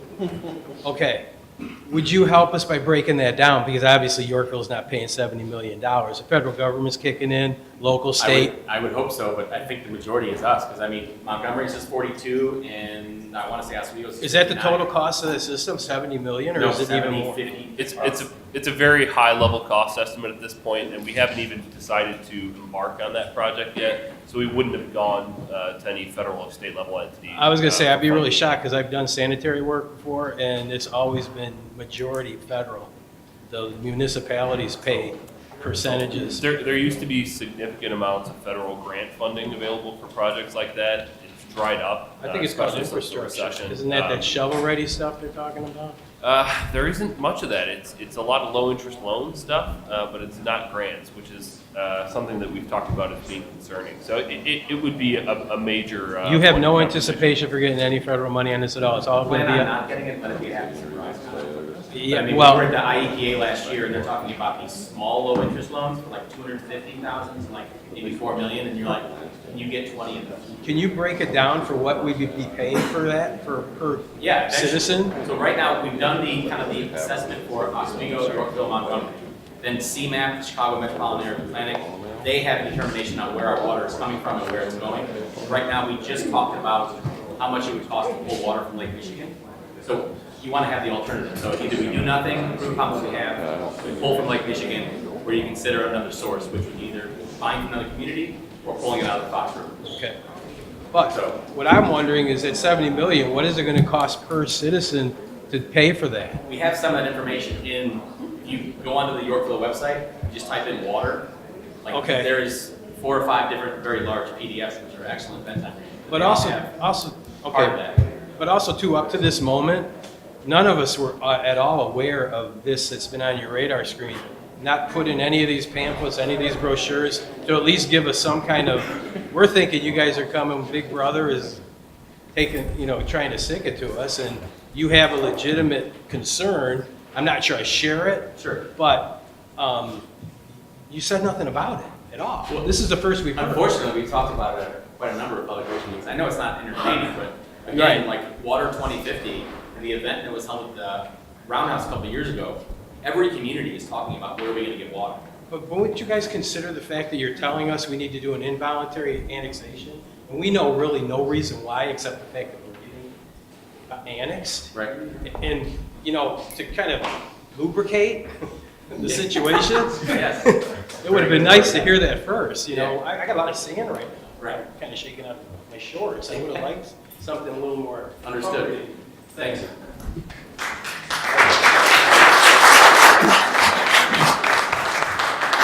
Joe, you want to talk about this water plan, but you haven't talked about the area you're planning for.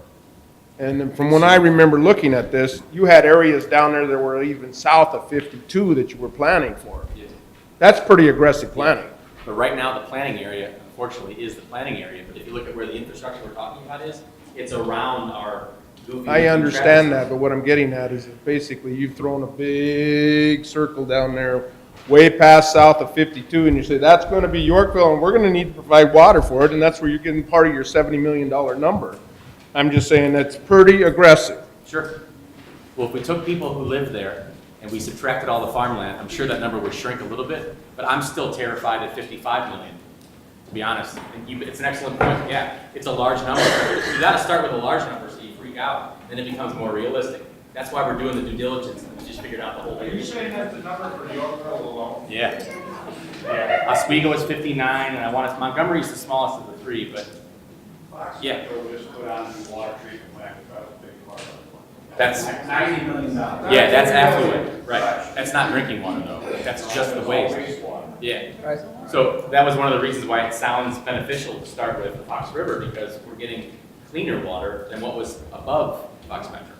Maybe that's not true. I mean, we can all make assumptions, but the idea was to kind of tackle every potential source. Keep doing what we're doing and hope. Long-term water storage, which we've found out that even short-term water storage is the next new public health crisis. We can pull from Lake Michigan, which again, you're installing infrastructure across other cities' boundaries. It seems to me to go in with your communities that you border with, Oswego, Montgomery, and you come up with that solution that will service everyone. And that's why right now we're talking about, like I said, Lake Michigan. Now it's how would it operate? Would it be like a group of people who are not elected officials that would be appointed to that? Talking about like a water board? Or are we talking about actually making it something where you would have elected officials from each community participating in the governance of that? But you have to come up with all of these reasons why we make a decision and do your due diligence before you actually make the decision. And that's why, yes, 70 mil, it's scary. Hopefully it will come down quite a bit, but that's what I keep on stopping at. So if we're all in the planning area, and I know that we're not going to go all the way down to 52, but it's a conversation we have to have. Yeah, I got one question. Sure.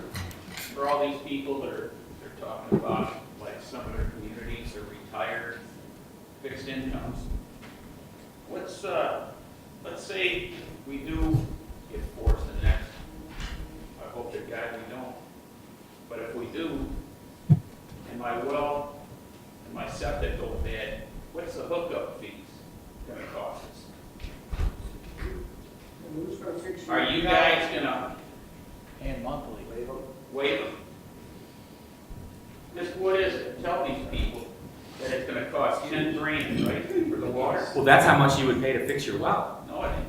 If you had, the estimates we talked about public works, Don't paint with yeah. a broad brush. Don't paint with a broad brush. And how much is the hookup fee for the sanitary district? Because you guys have no control over that. Not that one, no. No, so what is it, $20,000? The water connection fee for a normal single-family home currently is $5,500. It is set by policy by city council. It can be waived. We've done that in annexation agreements previously. Sanitary district connection fee, I believe off the top of my head for a single-family home is $1,400. Yeah. What if the sewer's across the street from you and you have to dig up the street, who pays their rent? I guess that'd be a question for. Is that? In general, the developer will be the person who actually repairs things, repairs the damage. Sure. The cost of the question is if there's asphalt maintenance as part of a construction project, or if there's additional rehab. Generally, whoever does the construction project would pay for the cost of the construction project. So if you're required to dig up the street, that's borne by the entities. The entities that are digging up the street. So are you gonna go on my property, and are you gonna dig up my property and hook it up for me also? The city code allows a couple different options. So it would be looked at on a permit basis. My septic's on the back of my house, but your sewer's on the front. What do I got to do? Recall my house? I'm not sure off the top of my head. I mean, that's something we can talk about afterwards. So are you guys saying that you're gonna waive the fees? I said he would. I'm saying, are you gonna state it that you're gonna waive the fees? City council has not talked about that yet. I'm saying that in the past, for negotiated annexation agreements, they have waived the fees from time to time. Do you guys have anything? That's all right. Joe? You probably know I'm not in favor of this, so I'll keep it short. I don't want to state what one of you said tonight. This is fundamentally wrong and sets a bad precedent. There's no reason in the information provided that would make me ever consider to vote yes. The intent. I don't want to state what many of you have said tonight. This is fundamentally wrong and sets a bad precedent. There's no reason in the information provided that would ever make me ever consider voting yes. If the intent was to annex the properties into the city, we should have approached the landowners and worked with them instead of forcing them. Also, I would like to see if we do go forward with this, waiving the fees. It's not their fault that we're doing.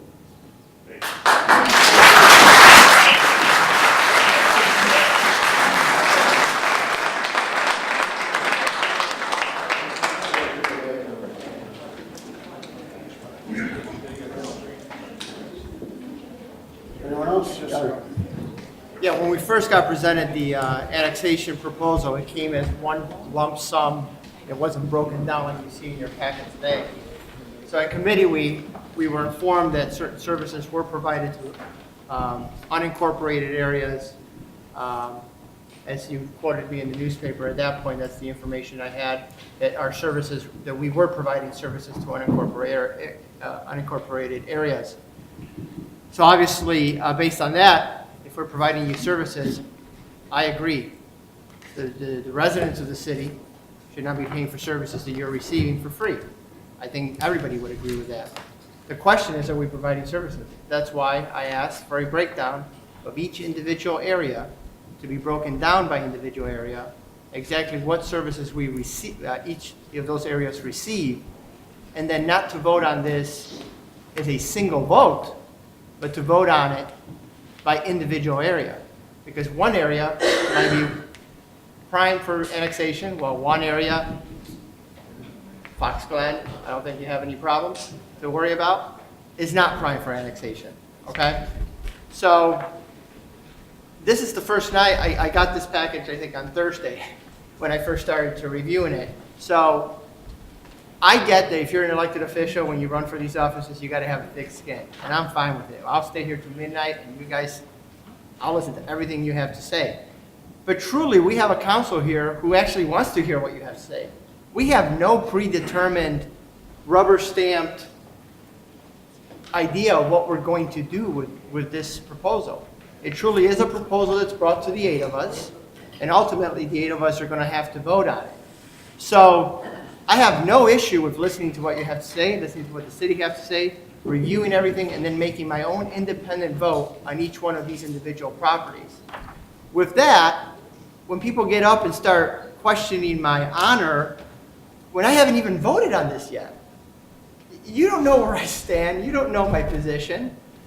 And I usually will sit here, for the most part, quietly and listen to what everybody has to say, but I'm going to let the process proceed. I'm going to look at all the numbers. I'm going to take everybody's opinions into consideration, and I'm going to vote accordingly. I'll tell you right now that the picture that was framed for me when I first was presented this idea and the picture that I see now in these documents are not the same picture. And I will take that into consideration when I vote down the road. I think that deserves applause.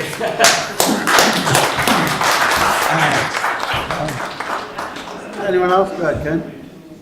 Yeah, after looking through this more and more, I think there's a lot of costs the city would have to take on to do this too. So it's, I think that could be hugely expensive.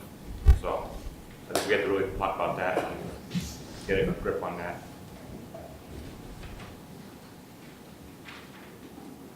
Chris? Yeah. This all started through our comprehensive plan process that took well over a year and a half. And Joel, you were on the committee and that was going through. There was a lot of public outreach, a lot of drafts, and a lot of reading about that. But this is how this got its start, is the Swiss cheese model that our consultants brought to us. Between that, looking at our water study, those are kind of the impetus of where this is. This spent a couple months in committee, just being kind of hashed out. Staff brought this out, and comprehensive plan is a big deal. We're trying to implement components of it.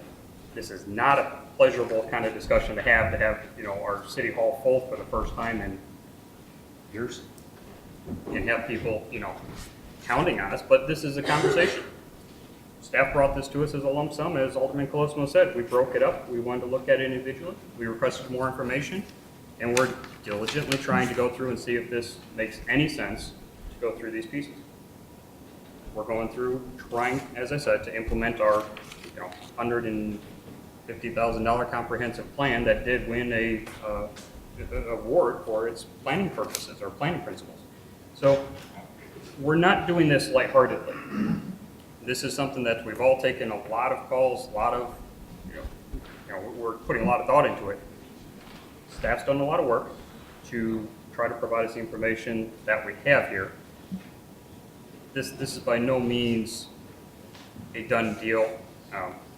That's why we want to have everybody out here for this discussion. There will be more of this. I agree, water is a major planning component. We want to make sure that we can provide that. That's obviously a 50-year process. I'm not saying that this is the right way to achieve that. We've been told for what the city services provide for most of the residents that we have in the city, we usually expend more on a per property basis than what we bring in. We don't make money bringing in properties. So there's no financial benefit. So why are we doing this? Planning principles, good planning principles. We're not trying to impose hardship on anybody. We're trying to see, does it make sense to close the gaps for future planning purposes, i.e. water, collectively servicing these areas? I don't think anybody's going to have new development getting that far out onto Fox Road within the next 20 years. Some of these areas within town, yeah, I could see development in 10 years. They may just bring the property in themselves if they wanted to, but we're trying to collectively look at this. I'm with Alderman Colosimo. I do want to weigh this. I don't think this is something I want to kill yet. I'm not saying I'm supporting any of these 11 areas, but this is, as we said, our first opportunity to have the discussion with the public, aside from a couple months of committee meetings, which were not attended by anybody. So I do appreciate everybody coming out, and I respect that you have your opinions and you made them very well heard. Thank you.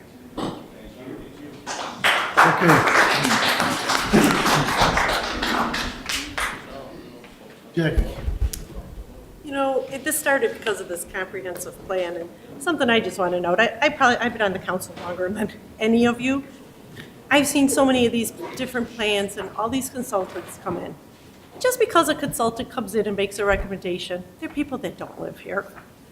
Yeah, it's a good recommendation. Yeah, we have holes, but it's sort of like book smart and common sense smart. They're like book smart, and we have to be common sense smart.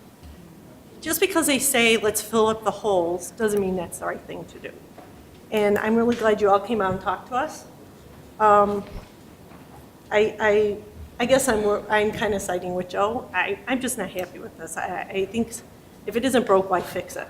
Yeah, water is a concern, and as that develops, maybe things will change, and then you also will want to annex, because we are changing the water, and you want to be part of it. I think I want to see that people want to be part of Yorkville. You're right, you shop here, I'm sure you all shop here, you get gas here, so you are still contributing, but I don't think, I'm thinking of myself, what it would be, when I looked at that brief thing about the police, in how many years they've been out there, that doesn't wait, you're not getting police service from us. And to say you're near a park, well, I live by the waterfront park. There's people go to the PNA camp, they're from Chicago, they're in my park down there. So should we tax them? So I'm not supporting this very much, and I think we need to be common sense smart about it and about the people in the area.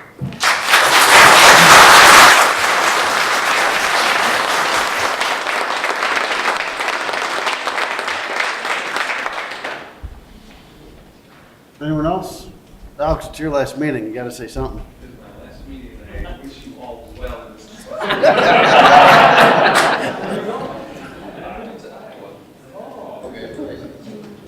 Okay.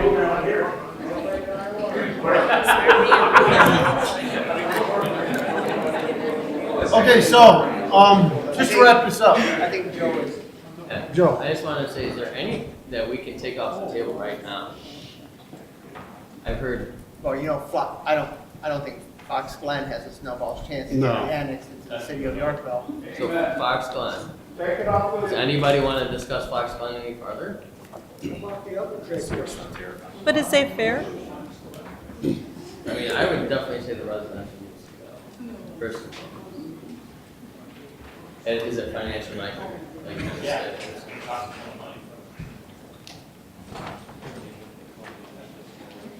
Well, I don't care. You guys want to start talking about individual properties, or you want to digest this? Like I said, we're going ahead. This is Thursday. You want to digest it? Bring it back. I want to into- digest more, but I'm looking at this on an individual property basis. I've heard a lot of good arguments tonight. Many of the questions that as I'm looking at this, raised in my mind, you brought them up. I need more time, but I can say this, that I would certainly not support this as a whole, and I would be looking at individual packets rather than total comprehensive. Do you have something to say? To the extent that there's consensus among certain properties, it would be less resource intensive for staff if we remove them. I understand that you may not want to do that yet, but the amount of citizen discussion, interaction, and packet materials that prep as a result of the questions posed, it does take up a large amount of our time. So to the extent that we can remove some from the table, it would save us some man hours. Put Fox Bend to a vote. Jackie? Could we do It's a only straw, set for a reading on the agenda, we can't vote on it. could we do a straw poll We to can do a take straw things poll, but off? we can't vote. Yeah. Just, if that helps the staff and it limits what we need to look at. Anyone in favor of keeping Fox Glen on the list? Can we go one by one as we presented it? Come on, let's wrap this up. Anyone in favor of keeping Fox Glen on the list? No. All right, there you go. Fox Glen is out.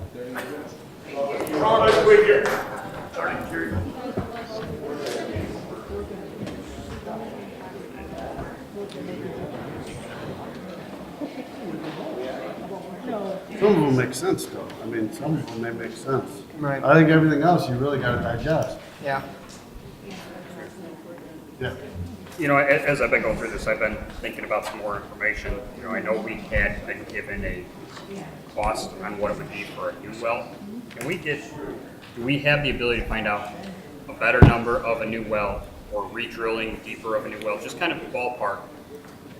And then 250 feet is our, mandatory connection if you're a next. What would be the kind of cost we'd look at if somebody had to extend a 250-foot line? I'm trying to gauge costs here. Sure. If those kind of benefits.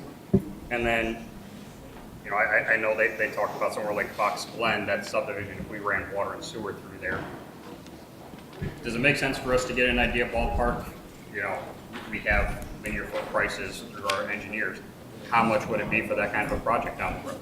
If we had to come in and do a water and sewer infrastructure for, our residential neighborhoods, since we have a few of them.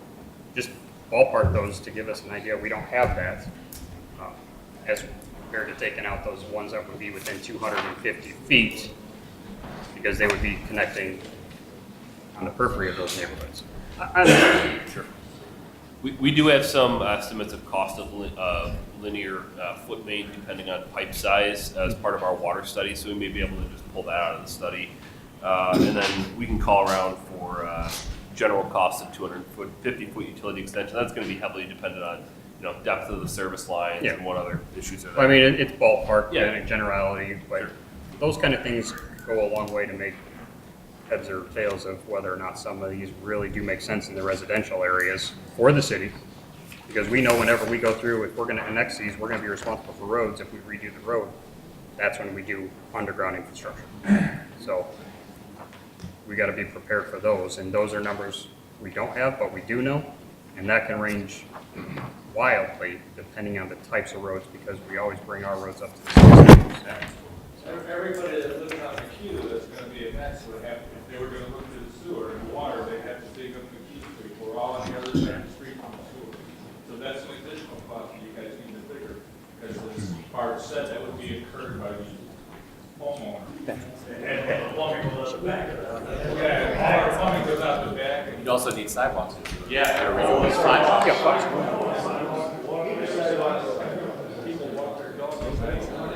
People run on the street anyway, they don't need sidewalks. True. So wrapping up the to-do list, the outcome of this discussion, I think, we're going to remove Fox Glen from public-facing packet materials. There was a request for an estimate of municipal gas and electric taxes. We'll get that. That'll be for a sample home. Fox Glen contiguity issues, whether they're wholly surrounded, we'll dive into that. Whether Fox Glen was notified. And if we're removing Fox Glen, Yeah, fair point. Fix your mess. It was on the list. No, I could not read it. I will look into whether, though, Fox Glen received notification on Cooper annexation and de-annexation, just to close the loop on that. And then the request for a cost estimate for a new well and re-drilling a well, cost estimate of a 250-foot utility extension in general, and then the cost of a linear price per foot of mains, water mains. And they're gonna have to dig up the street if you have, yeah. Hey, Joel, I have one question for you. I think you mentioned it's not about the money. So let's just say you annex these parts. Would you defer the tax bill? That's a really good question. That's what I was thinking. Like, it's almost like. If you say it's not about the money, you want to fill it in? No, absolutely. Yes, So, defer the tax bill, so you go ahead and- but just like we talked about, you know, waiving the tap on fee. What was- Maybe there's a creative way, I'm sorry.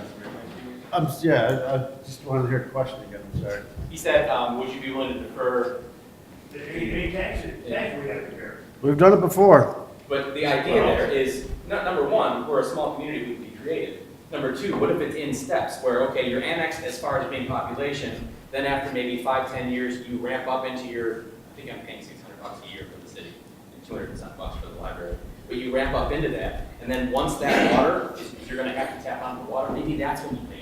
We can get super creative with this, because again, we're a small community. I've been in my house for 35 years, I haven't even seen this, I don't see it now. Yeah, and again, Why should I I bring respect another the hell out of that 5,000 opinion. years? The idea is to have the conversation, So you absolutely. can fill it again. Yep. Again, but that goes back to Jackie's point. Like, that's an excellent way of looking at it. You've got book smart, you've got street smart. Our roads in the western side, we're in better shape now than with the township than ever the city. Yeah, I've been to city roads, township roads are a whole lot better. I just got new roads, so I I can't really comment on that, but Well, I get it. It is Well, what we it run through that for the 5K every year, so I know your streets are awesome. Like, I'm well aware. You guys have a little pocket of awesome right there, I get it. But, you know, we go back to taking the recommendation of, again, a consultant who's book smart, and we're trying to kind of apply it to a city like Yorkville. Family over here, where's that person living? Not Campbell County. Oh, right. Right, Cook County or something. No, probably Alexandria, Virginia, and they Well, there you go. only use public transportation. So I mean, yes, there's a whole lot of opinion. That's why this conversation, the first one, was important. So thank you for saying I'm not even saying things, I'm just saying this flat out. You want to fill in your gap, don't charge me for it. I don't want to pay you. That's an option. We can discuss it. Well, you say it's not. Okay, anything else on this for tonight? Take it home, digest it for 2 weeks. Talk about it again? Yes, sir, Tom. Permission to speak? Yes. One final comment. Tonight, you've referred to the comprehensive plan. I was formerly on the comprehensive plan, invited in by the former mayor before this current comprehensive plan. After all the people who I can't say enough good about, who were members of that, at the end we were told it's an advisory committee and not binding. And I want to further explain what happened with it. Flashing back to the, whatever that center is you wanted to put out in the field across from Fox Glen. It was not in the comprehensive plan, but that was okay. You were all on board with that till they found out they had put septic out there. They couldn't run the services out to it. So this business about the comprehensive plan, has it now become sacred where it's the absolute law, or is it still an advisory committee? If we didn't look at it, though, we would have a spending problem, not a taxing problem. That was an excellent quote. But we use that to make better decisions and realize that we're all not professionals. You're making a bad one. But that's why we're having a conversation, sir.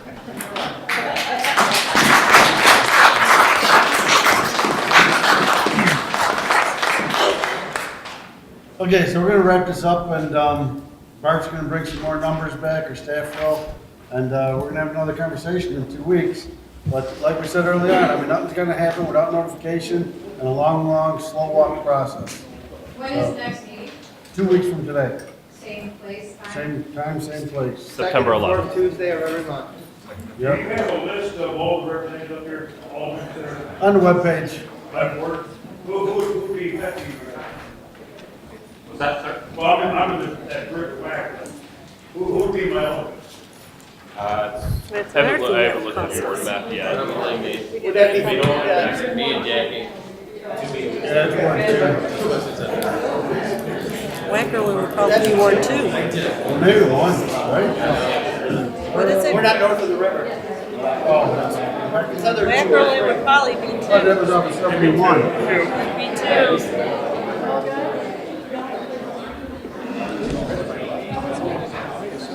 All right, we want to take a 5-minute recess? Okay.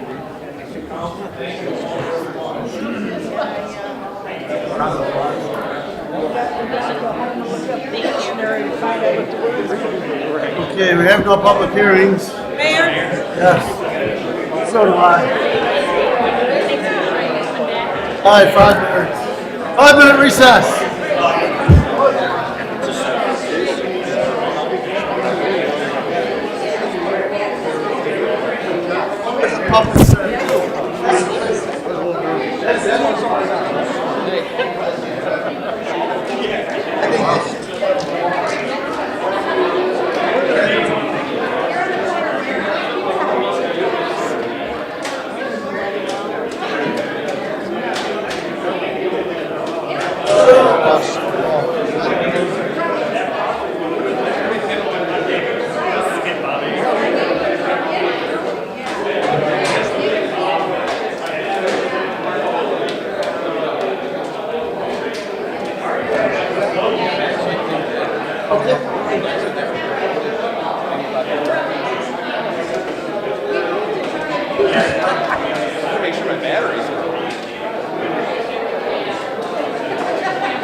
This is, you know.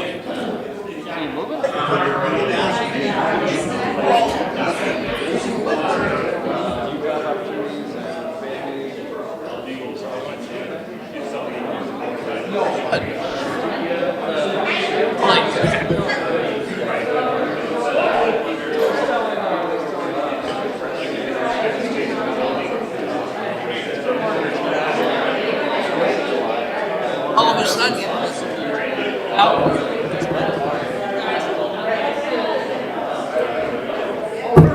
I just started looking.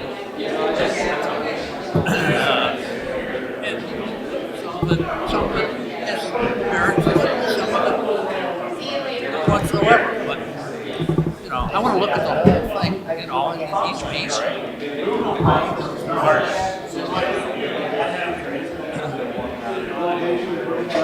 What it is I was.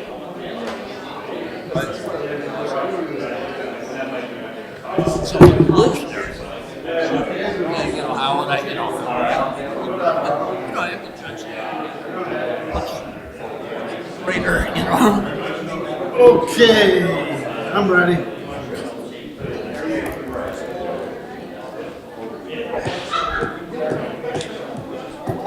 Lynn, you're still here. Well, you know,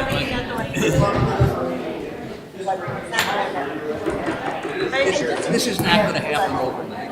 Okay, we're gonna get back to business here. All right. Excuse me, Yeah, go ahead, Mayor? start. Mayor, Oh, yes. I'd like to make a motion to move your report up because these really good library people have been sitting here for 2 hours. Yes, they, Can we move them up next, please? they are next. No, we have, We have minutes and then none. well, I was gonna move them before everybody. Okay. Anybody want? So I made a motion, if someone wants to second. I seconded it. For a second. We We didn't haven't even get voted back on in the consent session. agenda. No, it's not even. No, Huh? we're just. We haven't moving- voted on the Remove the, consent agenda yet. No, we haven't. No, so can we No. move them up next, please? Yes. Are you going, Bob? Are we in? Okay, I we would start. like to No, move the agenda. I know, he said the next thing was Well, consent and minutes. then. I'm like, we yes. haven't even done consent yet. Do you want to do citizen comment? Darren, you got something to say? Now for something completely different. Okay. This won't take too long. So I'm Darren Crawford. I'm the new president of the Board of Trustees for the library. I want to just present a statement here. A successful library is a sign of a strong and healthy community. The Yorkville Public Library offers numerous resources to the community. For some people, the library is a place to escape from the real world and delve into the pages of a novel. To someone else, the library is a place to use a computer to search for employment opportunities. Families can check out a movie free of charge. After the school day ends, some students walk across the street to utilize the free Wi-Fi so they can work on a project.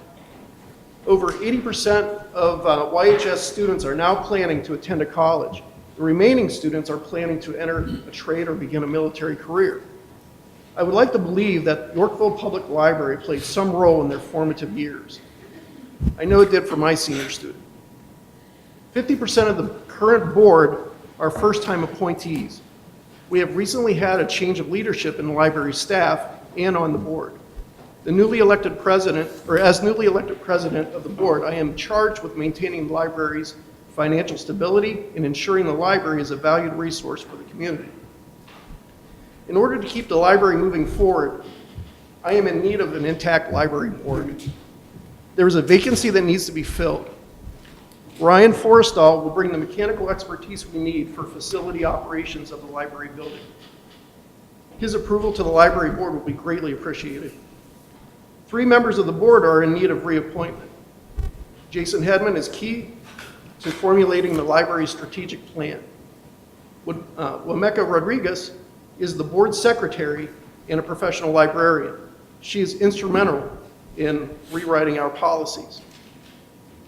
Carol LaChance has served on the board for over 30 years and leads the personnel committee. All volunteered to join the library board because they are passionate about their community library. They want to see it thrive just as much as we all want Yorkville to thrive. A vote to reappoint these board members is a vote for the success of our library, your library, and Yorkville. Thanks for your consideration. Thank you, Darren.